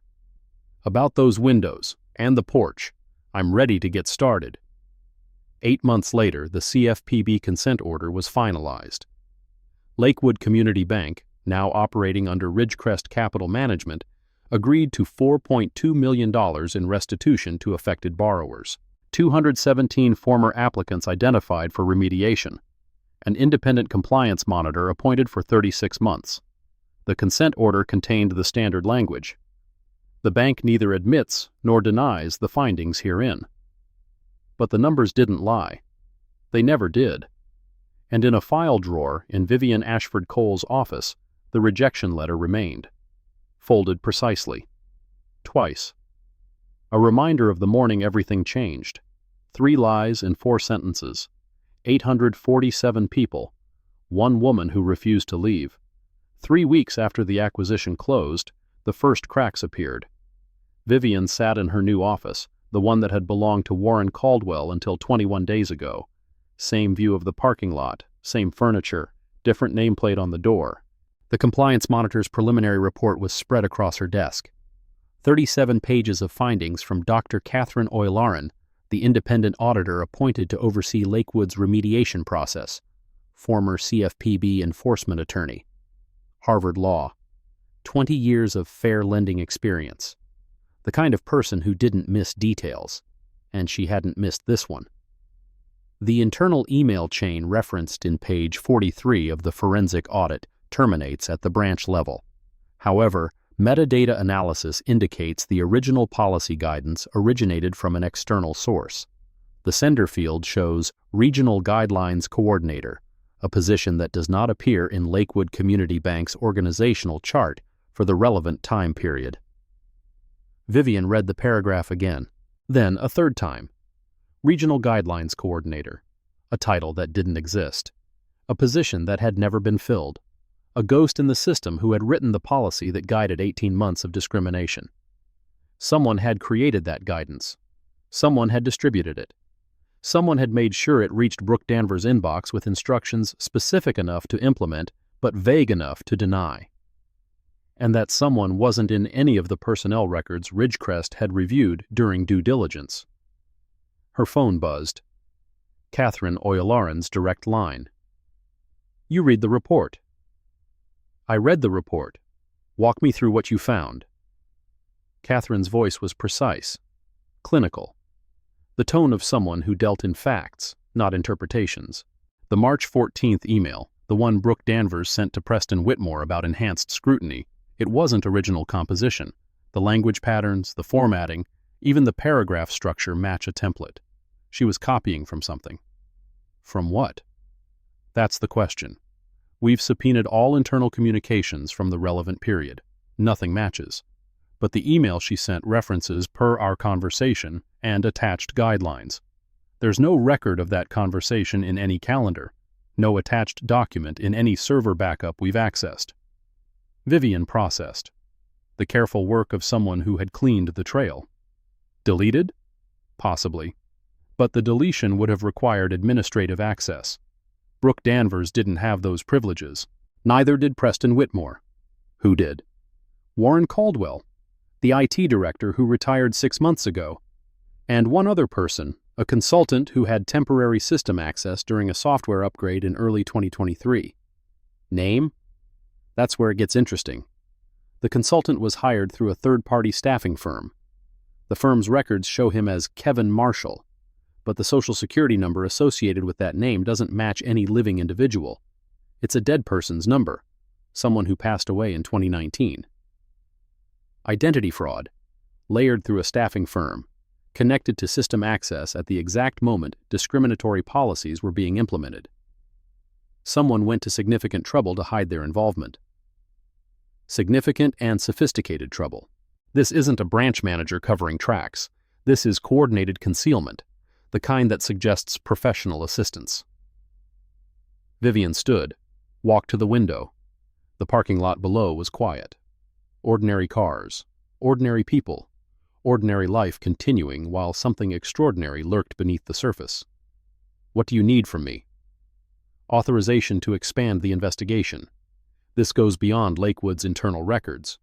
I need access to the staffing firm's files, the IT consulting company's records, possibly Warren Caldwell's personal communications if we can establish probable cause. You have it. Whatever you need. Budget is not a constraint. There's one more thing. Catherine paused, the pause of someone choosing words carefully. The CFPB is aware of the preliminary findings. They're considering upgrading the investigation from pattern or practice to potential conspiracy. That changes the stakes significantly. Conspiracy. Criminal referral territory. The difference between civil penalties and federal prosecution. Who would that implicate? Anyone who knowingly participated in creating or implementing the discriminatory policies. At minimum, that's Brooke Danvers and Preston Whitmore, potentially Warren Caldwell, and whoever this regional guidelines coordinator turns out to be. Vivian absorbed that. The people she'd confronted in the conference room, the people whose careers had ended or transformed. They might have been soldiers, not generals, implementing orders from someone who had never shown their face. Keep me informed. Daily updates if there are developments. Understood. The call ended. Vivian returned to her desk. The compliance report, the organizational charts, the email chains that led nowhere. Someone had built a system, trained its operators, hidden the blueprints, and walked away clean while others took the fall. She was going to find them. If you're just joining us, make sure to subscribe. This story goes places you won't expect, and you don't want to miss what's coming next. Jerome Stanton's porch was finished. Vivian stood on it now, 3 weeks after the acquisition. The wood was fresh, the railings sturdy, the steps level and safe. The kind of basic home improvement that should have been completed 2 years ago. Jerome opened the front door. His face creased into a smile when he saw her. Ms. Ashford Cole, didn't expect to see you in person. I wanted to see how the work turned out, and I had some questions, if you have time. He gestured her inside. The house was modest but immaculate. Photographs on every wall, military service decorations in a shadow box above the fireplace, the accumulated evidence of a life lived with intention. Can I get you something? Coffee? Water? Water would be fine. He disappeared into the kitchen. Vivian studied the photographs. Jerome in marine dress blues, decades younger. A woman who must have been his wife, beautiful in a way that transcended the faded colors of old photography. Children at various ages, grandchildren more recently. Jerome returned with 2 glasses. That's Marlene. Passed 3 years ago, 42 years married. He handed her the water, settled into a worn armchair that had clearly been his spot for decades. She's the one who wanted the windows fixed, said the drafts were making her arthritis worse, started the loan application 2 months before she passed. Vivian sat across from him, the weight of that timeline settling. The bank started delaying after she died? Coincidence, maybe, but the timing felt like more than that, like they figured a widower wouldn't fight as hard. Did you tell anyone at the bank about your wife? Told Brooke Danvers. First meeting. Explained why the repairs mattered. She said she understood. He shook his head slowly. Funny thing about understanding. Some people hear you, and some people just wait for you to stop talking. Vivian pulled out her notebook, the same one she'd carried into the bank 3 weeks ago. Jerome, I need to ask you about something specific. During your 18 months of applications, did you ever receive any documentation about lending guidelines? Anything that explained the bank's criteria in detail? He thought. The careful consideration of someone who took questions seriously. Not directly, but there was one thing. He stood, moved to a small desk in the corner, pulled open a drawer. Third or fourth visit, I was sitting in the lobby, like usual, waiting for someone to tell me they needed more paperwork. And I saw Brooke hand something to another loan officer, younger woman. Don't remember her name. He returned with a single sheet of paper, worn at the edges, clearly handled many times. The younger woman set it down on the counter while she was getting coffee. I looked at it, just curious. She came back before I could read the whole thing, but I remembered the header. Vivian took the paper. It was a photocopy of the top portion of a document. Poor quality, but legible. Lakewood Community Bank. Credit Evaluation Framework. Regional Guidelines. Internal use only. Prepared by Office of the Regional Guidelines Coordinator. Her pulse quickened. Jerome, where did you get this copy? Made it myself. That night I came back after hours. The younger officer had left it in the break room trash. Crumpled up. I smoothed it out, took it to the library, made a copy. You kept this for 18 months? I kept everything for 18 months. Marlene always said, document everything. She was a teacher. Paperwork was her life. His voice softened. Figured if anyone ever cared enough to look, they'd want to see what I saw. Vivian stared at the document fragment. The header confirmed what Catherine's metadata analysis had suggested. A position that didn't exist in official records. A title that appeared only on documents that were supposed to be destroyed. Jerome, I need to take this. It's evidence. Important evidence. Take it. Take whatever helps. I just want to know why they did what they did. Not the money, not the delays, the why. I served this country for 20 years. I paid my taxes. I raised my kids right. And they looked at me like I was trying to steal something that wasn't mine. Vivian met his eyes. The dignity there. The quiet anger beneath it. I'm going to find out why. And I'm going to make sure the people responsible answer for it. You already did more than anyone else ever tried. Whatever comes next is just extra. She stood, placed a hand briefly on his shoulder. It's not extra. It's what should have happened from the beginning. The document fragment changed everything. Catherine Oyalaran's forensic team traced the paper stock. Commercial printer. Common enough.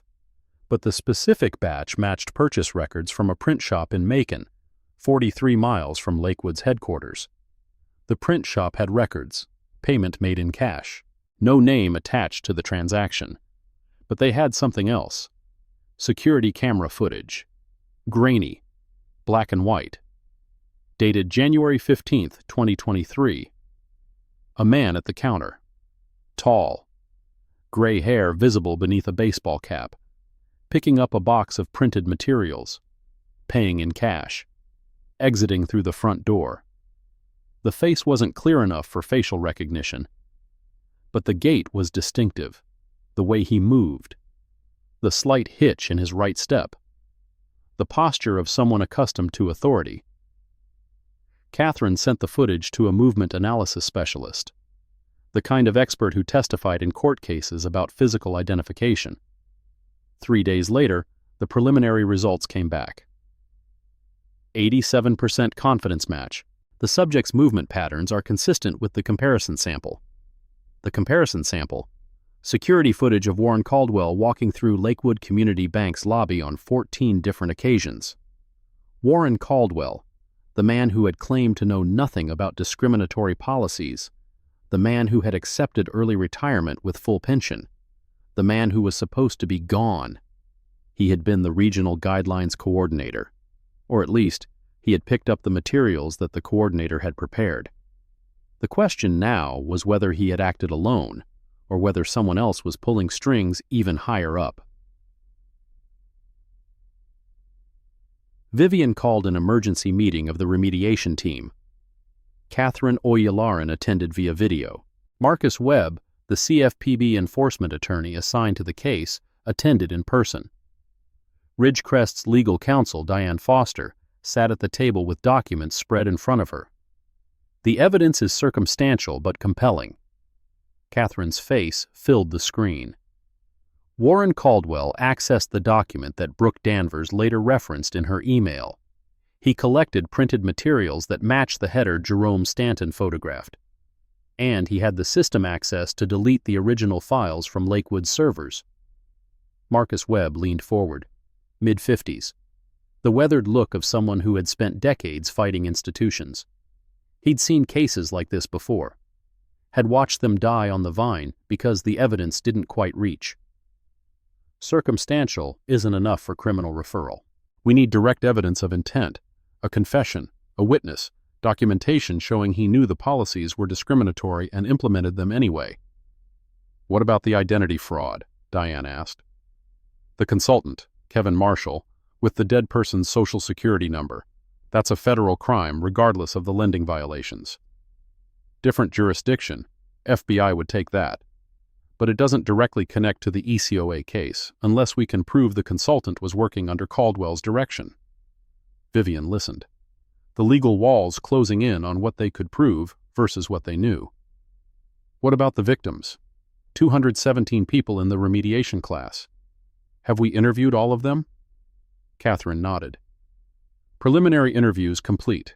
Most describe similar experiences, delays, pretextual denials, requests for documentation that other applicants weren't asked to provide. But there are 3 interviews that stand out. She shared her screen. 3 names. 3 photographs. Patricia Owens. Applied for a small business loan in March 2023. Denied for credit history concerns despite a 790 score. She alleges that during her denial meeting, Brooke Danvers specifically referenced guidelines from Regional when explaining why certain applicants received additional scrutiny. She heard those words? Guidelines from Regional? Direct quote. She wrote it down immediately after leaving the bank. Still has the note. Second photograph. A younger man. Professional attire. Derek Tatum. Applied for auto financing in September 2023. Denied for income verification issues despite providing tax returns and pay stubs from his employer, a Fortune 500 company. He recorded part of his denial conversation on his phone. Georgia one-party consent.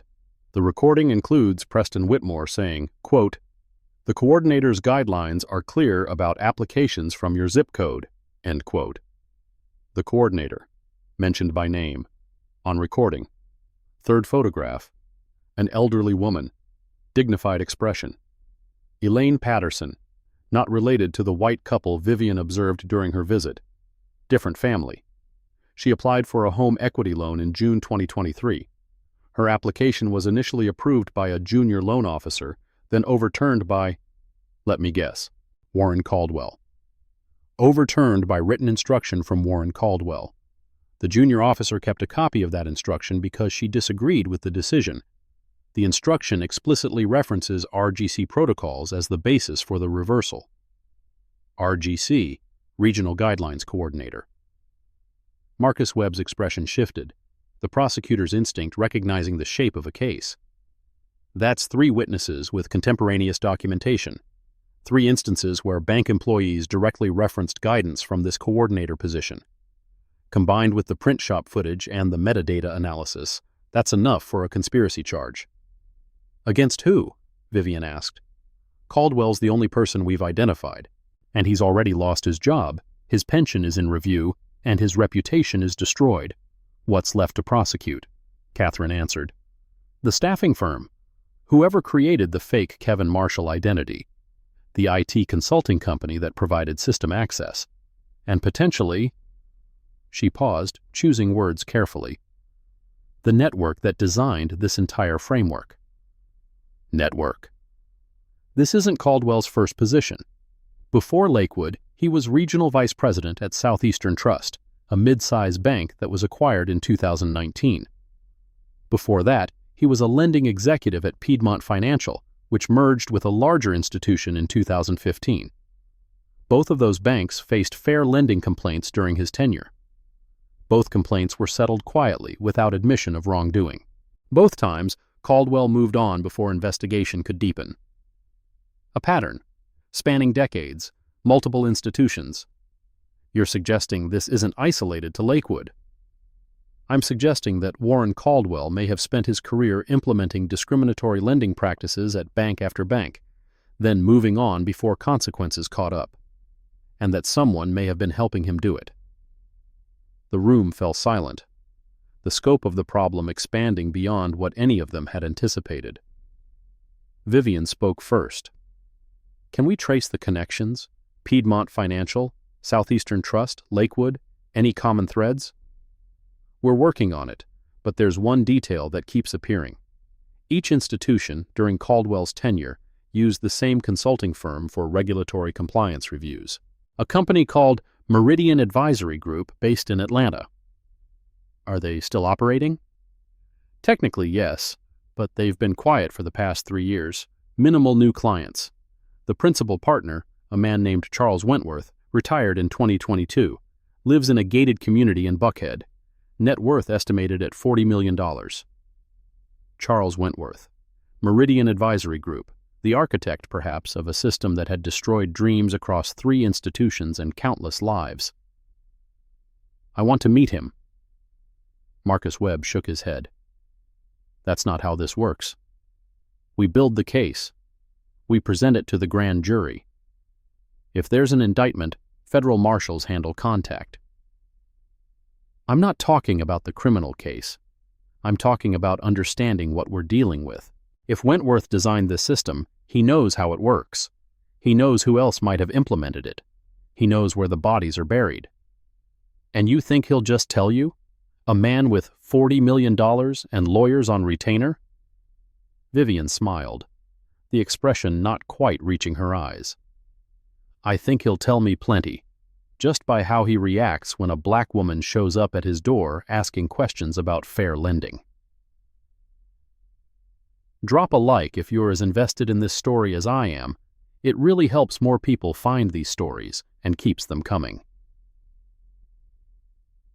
Buckhead was exactly what Vivian expected. Manicured lawns, wrought iron gates, the quiet wealth of people who had transcended the need to display it. Charles Wentworth's estate sat at the end of a private drive. Georgian architecture, columns, a fountain in the circular driveway that probably cost more than Jerome Stanton's entire house. Vivian parked her sedan, the same mid-range model she'd driven to Lakewood 3 weeks ago. Let it sit next to the Bentley in the visitor space, the contrast deliberate. She walked to the front door, rang the bell, waited. A housekeeper answered, Filipina, 60s, the careful expression of someone who had learned not to ask questions. I'm here to see Mr. Wentworth. My name is Vivian Ashford Cole. Mr. Wentworth is not receiving visitors. He'll receive me. Tell him I'm from Ridgecrest Capital Partners. Tell him I want to discuss Meridian Advisory Group's work with Lakewood Community Bank. The housekeeper's expression didn't change, but something flickered behind her eyes. Recognition or fear. Wait here, please. The door closed. Vivian stood on the porch, studied the security cameras at each corner, the motion sensors in the garden beds, the quiet hum of a surveillance system designed for someone with things to protect. 4 minutes passed. The door opened again. Not the housekeeper. Charles Wentworth himself. He was older than his photographs, mid-70s. Silver hair swept back from a face that had once been handsome and now settled into distinguished. The bearing of old money, the eyes of someone who had never been told no. Ashford Cole.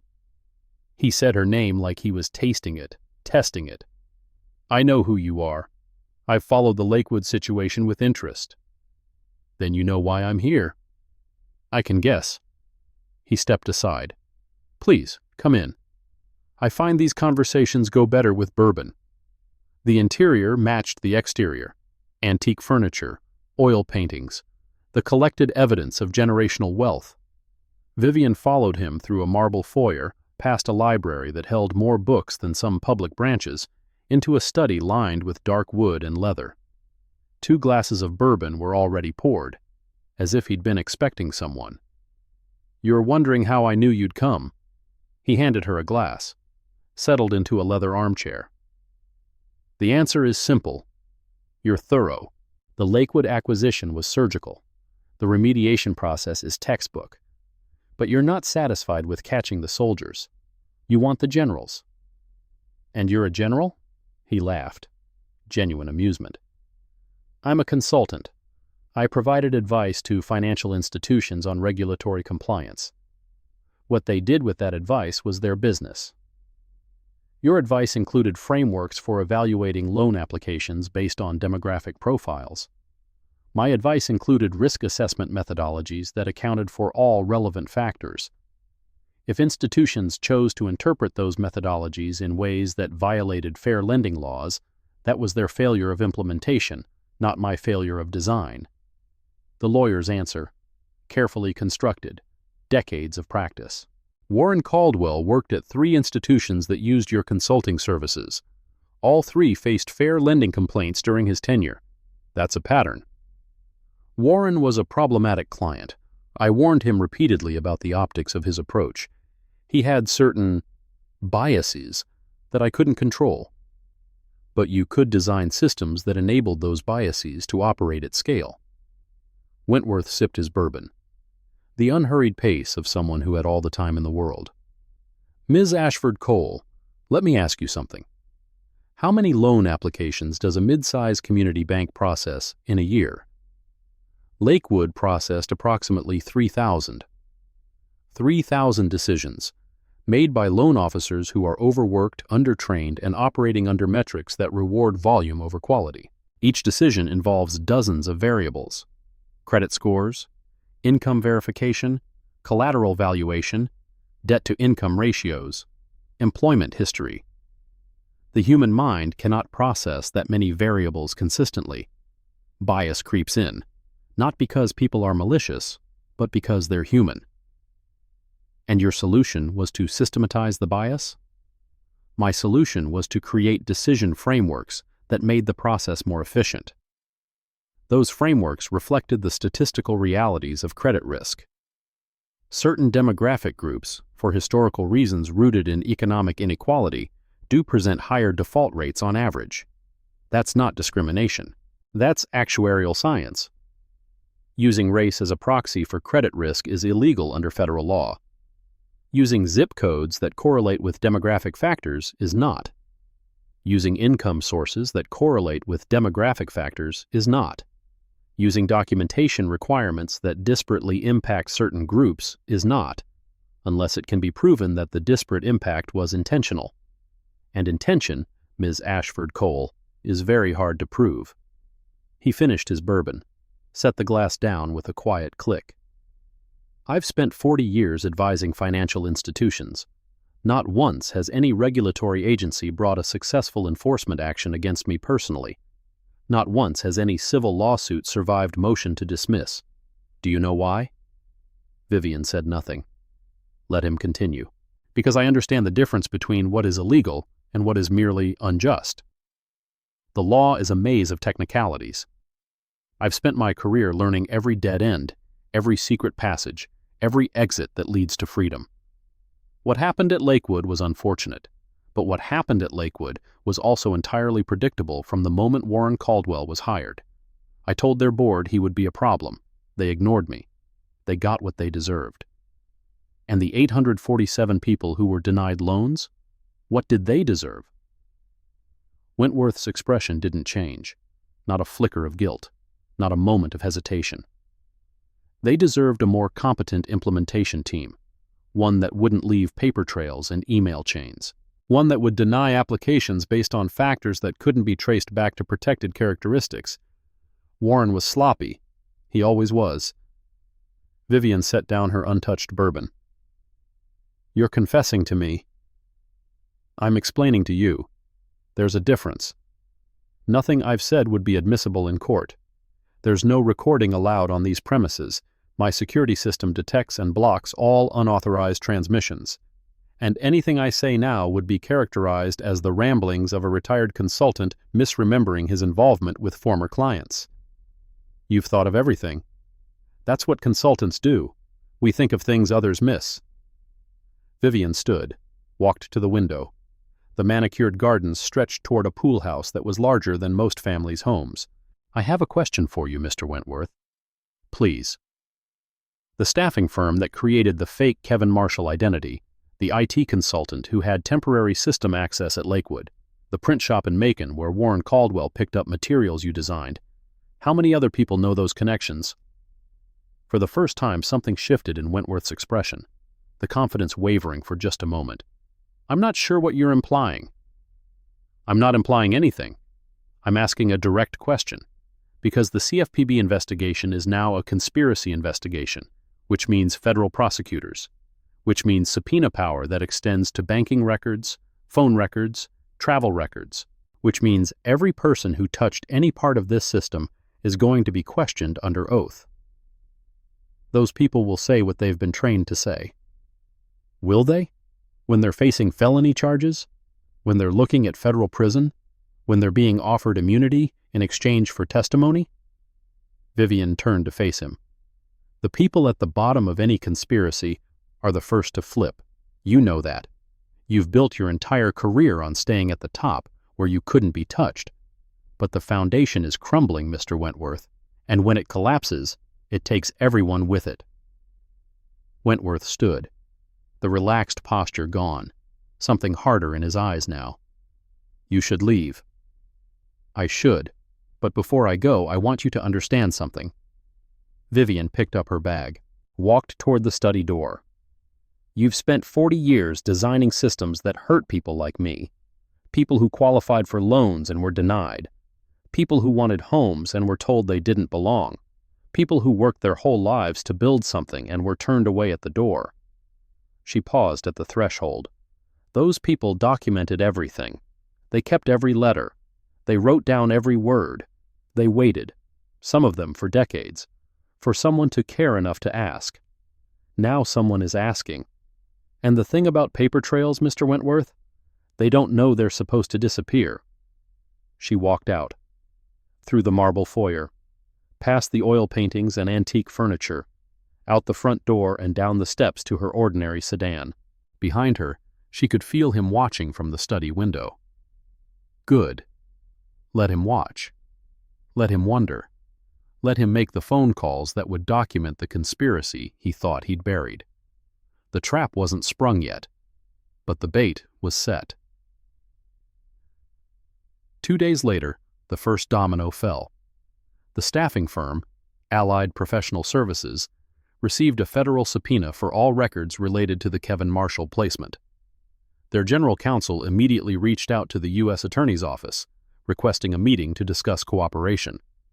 3 days after that, the IT consulting company, TechBridge Solutions, announced the sudden resignation of their CEO.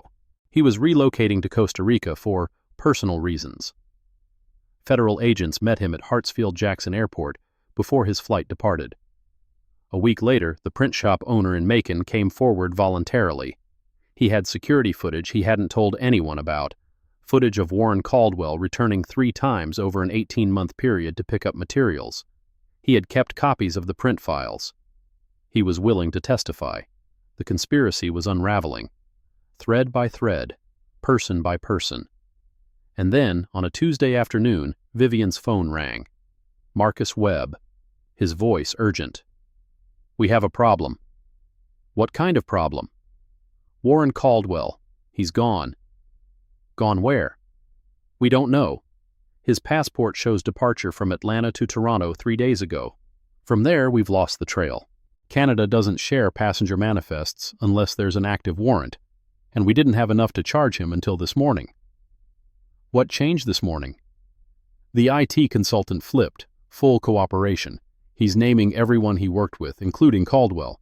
But by the time we had the warrant, Caldwell was already in the wind. Warren Caldwell, the soldier she'd confronted in the conference room. The face of the discrimination she'd experienced. Gone. "What about Wentworth?" "Still in Buckhead, under surveillance. We're building the case, but it's slow. His lawyers have already filed motions challenging every subpoena. This is going to take months, maybe years." Vivian closed her eyes. The familiar frustration of justice delayed. "And the consent order? The remediation?" Proceeds as planned. That's separate from the criminal investigation. The victims will get their settlements. The compliance changes will be implemented. But the people at the top? Some of them might never face consequences. The reality of the system. The limits of accountability. Keep me informed. You too. If Caldwell reaches out, he won't. You never know. Sometimes they want to explain themselves. Sometimes they want to make deals. Vivian looked out her window. The parking lot, the ordinary cars, the ordinary lives. If he reaches out, you'll be the first call I make. 8 months. That's how long it took for the CFPB consent order to be finalized. 8 months of negotiations. 8 months of document review.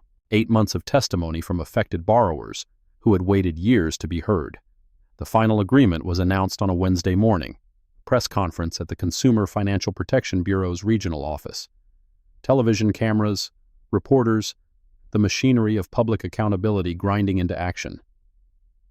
Vivian stood at the back of the room, not at the podium, not in front of the cameras.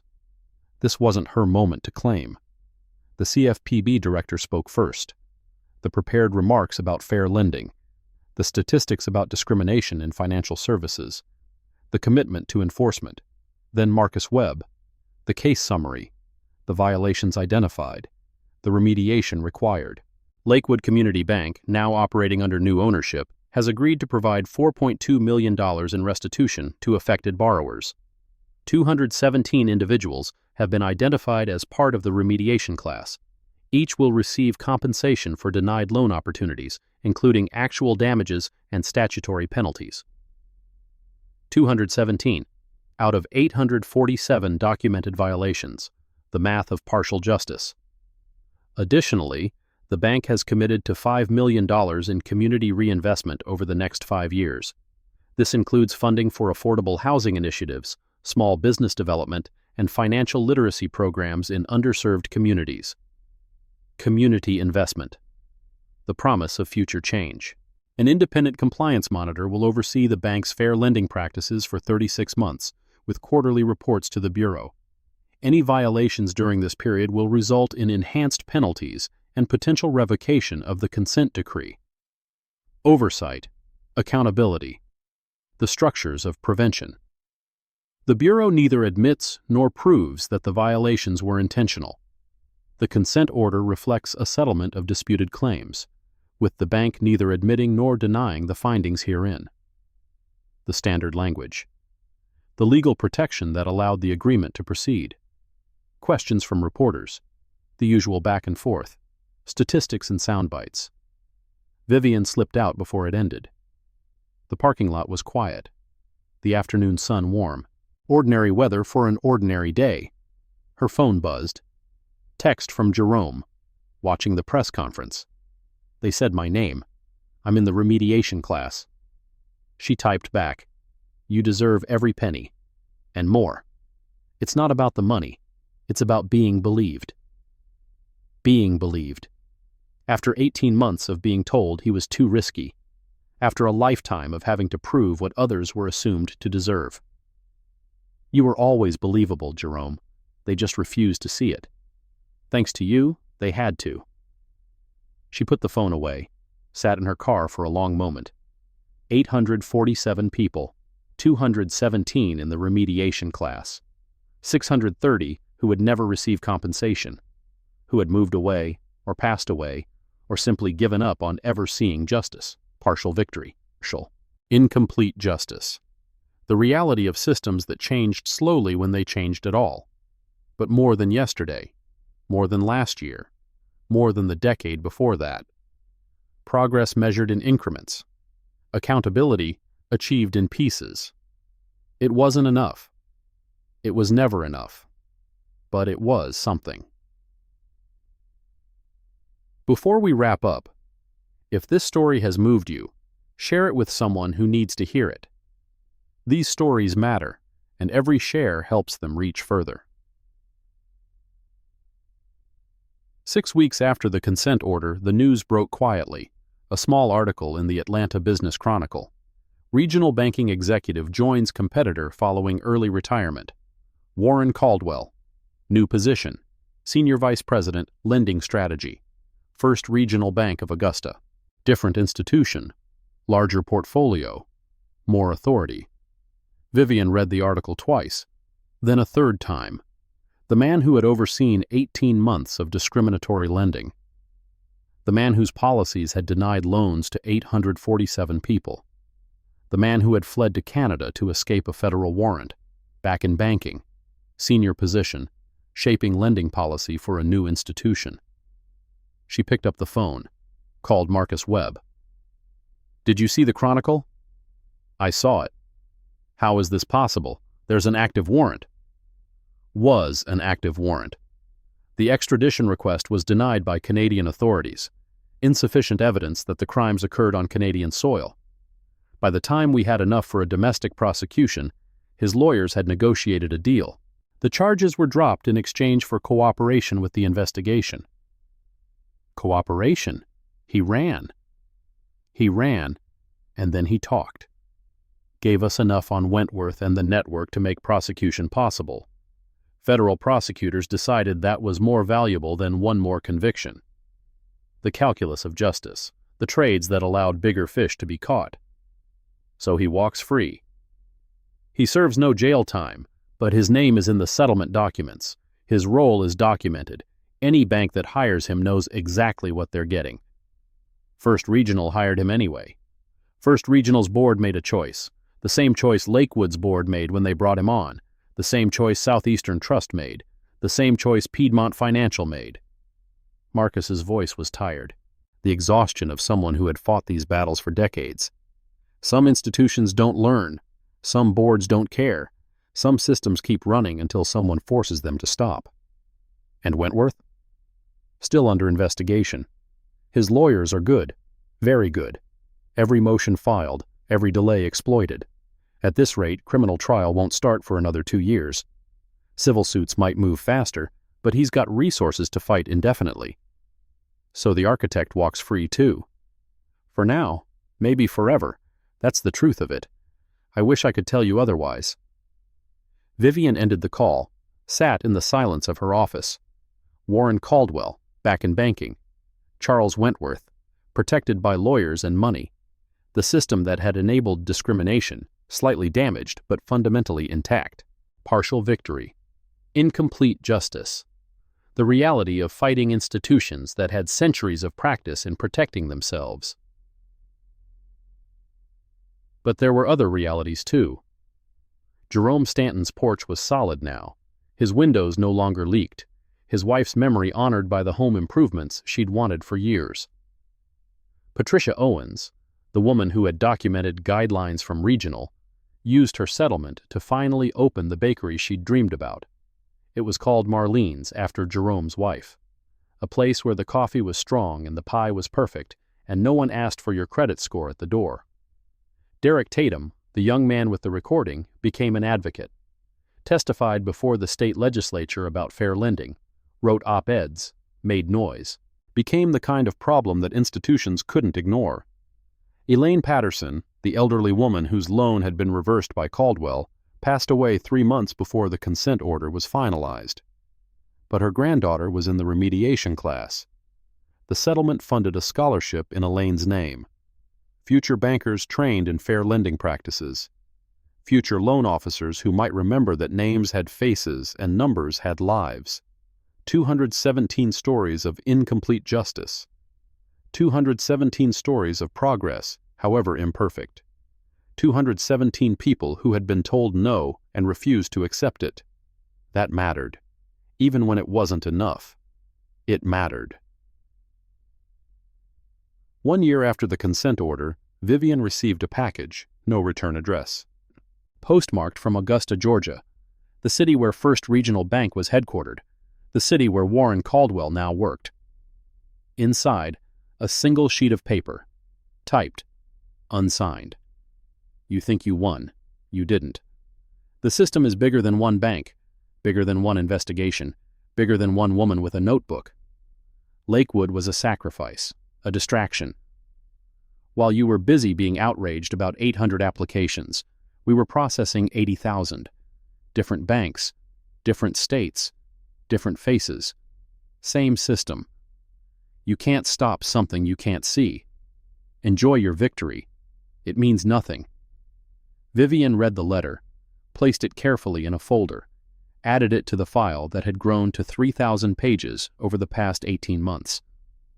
The sender wanted her to feel defeated, wanted her to understand how small her victory had been in the scope of the larger system, but the sender had miscalculated. Because the letter itself was evidence. Postmark traceable. Paper stock identifiable. Whoever had sent it had reached out because they were afraid that what happened at Lakewood might happen elsewhere, afraid that the documentation, the witnesses, the persistence might spread. Fear was useful. Fear made people make mistakes. Vivian picked up her phone, dialed Catherine Oyalaran. I received something interesting today. From? From someone who wants me to believe the fight is too big to win. Is it? Vivian thought about Jerome, about Patricia, about Derek and Elaine, and the 217 people who had finally been believed. It's too big to win alone, but that's why we build teams. That's why we document. That's why we keep going when everyone tells us to stop. You want to expand the investigation. I want to follow the thread. 80,000 applications, the letter says. Different banks, different states. Someone knows which banks. Someone has the data. And someone is scared enough to warn me off. Catherine was quiet for a moment. The silence of someone calculating risk. That's years of work, multiple jurisdictions, resources we don't currently have. Then we get more resources. Ridgecrest isn't the only player in this space. Other investment groups, advocacy organizations, federal agencies with pattern or practice authority. The network that built this system spent 40 years creating it. We don't have to dismantle it in a year. We just have to start. And Warren Caldwell, First Regional Bank? First stop. He's back in the system, which means he's back to doing what he's always done. And this time, we're watching from the beginning. Vivian looked out her window.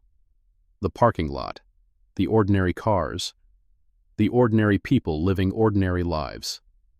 Somewhere in those lives, someone was filling out a loan application. Someone was hoping for approval.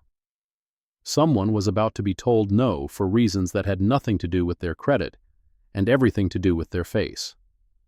The file never closed. The story never ended. But somewhere, someone was documenting. Someone was keeping letters. Someone was writing down every word, waiting for the moment when someone would care enough to ask. 3 months after the letter arrived, First Regional Bank of Augusta received a preliminary acquisition inquiry from Ridgecrest Capital Partners. The board was confused. First Regional was healthy.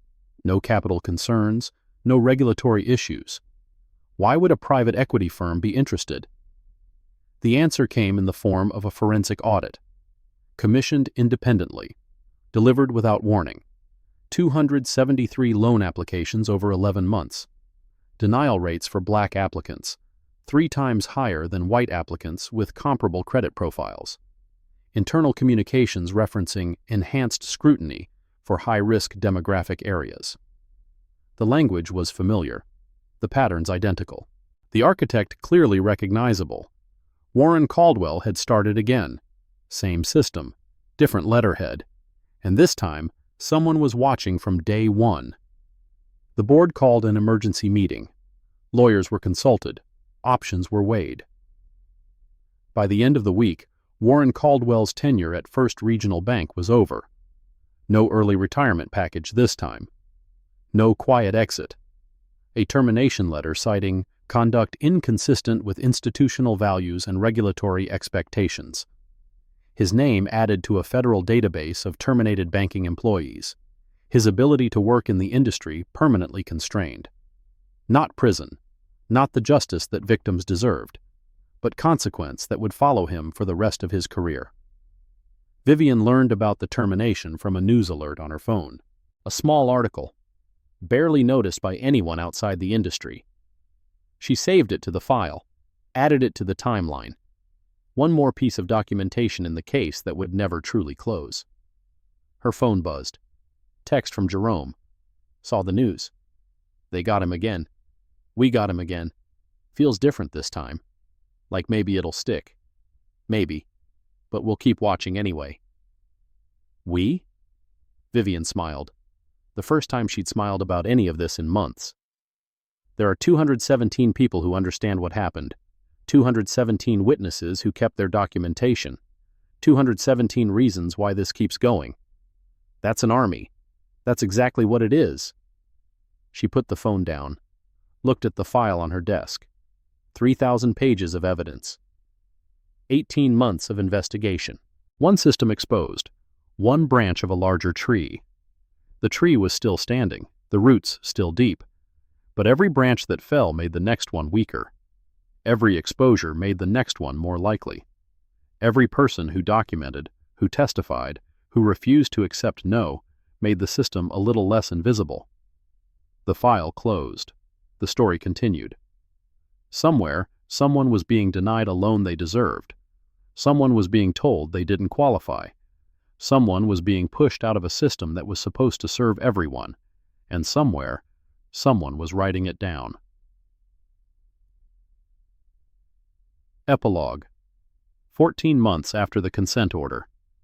The community center in Jerome Stanton's neighborhood had a new wing, built with funds from the Lakewood Community Bank Reinvestment Commitment, dedicated to financial literacy, named after Marlene Stanton, the teacher who had spent her life helping others understand systems that were designed to be confusing.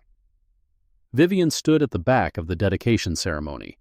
The crowd was modest, 50 or 60 people, neighbors, former borrowers, community leaders who had watched their neighborhood struggle for decades and finally seen a glimmer of change.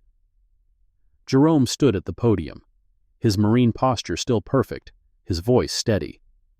My wife believed that knowledge was power. She spent 40 years teaching children how to read, how to write, how to think for themselves. She believed that if you understood how systems worked, you could change them. He paused, looked out at the crowd. For 18 months, I tried to get a loan to fix our home. For 18 months, I was told I didn't qualify. The same documents, the same questions, the same answers that never seemed to be enough. He held up a folder, thick with papers. I kept everything, every letter, every form, every excuse they gave me. Because Marlene taught me that documentation matters, that records survive, that the truth, if you write it down, can't be denied forever. He set the folder on the podium. This center is named after my wife, but it could be named after any of us. Anyone who was told no when they deserved yes. Anyone who kept fighting when the system said give up. Anyone who believed that someday someone would care enough to ask. He looked toward the back of the room, found Vivian's eyes. Someone did ask. Someone cared. And because of that, we're standing here today in a building that says our stories matter. Our dreams matter. We matter. The applause was warm, genuine. The sound of a community that had been seen. Vivian slipped out before the reception. She had work to do, files to review, patterns to trace. The first regional investigation was expanding. 3 more banks identified with similar lending disparities. 2 more states where Meridian Advisory Group had provided consulting services. The tree was larger than anyone had known, the roots deeper, the branches more numerous. But every week, new documentation arrived. Letters kept in drawers, notes written after denials, recordings made when no one was listening, the army growing, one witness at a time. Vivian got into her car, checked her phone. 3 new messages from the investigative team. 2 from journalists working on related stories. 1 from a senator's office requesting a briefing. The work continued. The story expanded. She started the engine, pulled out of the parking lot. In her rearview mirror, the community center grew smaller, the sign bearing Marlene Stanton's name catching the afternoon light. Something had changed. Not everything. Not enough. But something. And tomorrow, there would be more. If this story moved you, subscribe now. We're telling the stories that matter, the ones about ordinary people who refuse to accept no for an answer. Share this with someone who needs to hear it. And remember, documentation matters. Keep your records. Write down what happened. Because someday someone will care enough to ask. Thank you for taking the time to watch this video today. If you found the content helpful, please remember to like and subscribe so you won't miss our upcoming episodes. If you have any questions or suggestions, feel free to leave a comment below. We are always here to listen.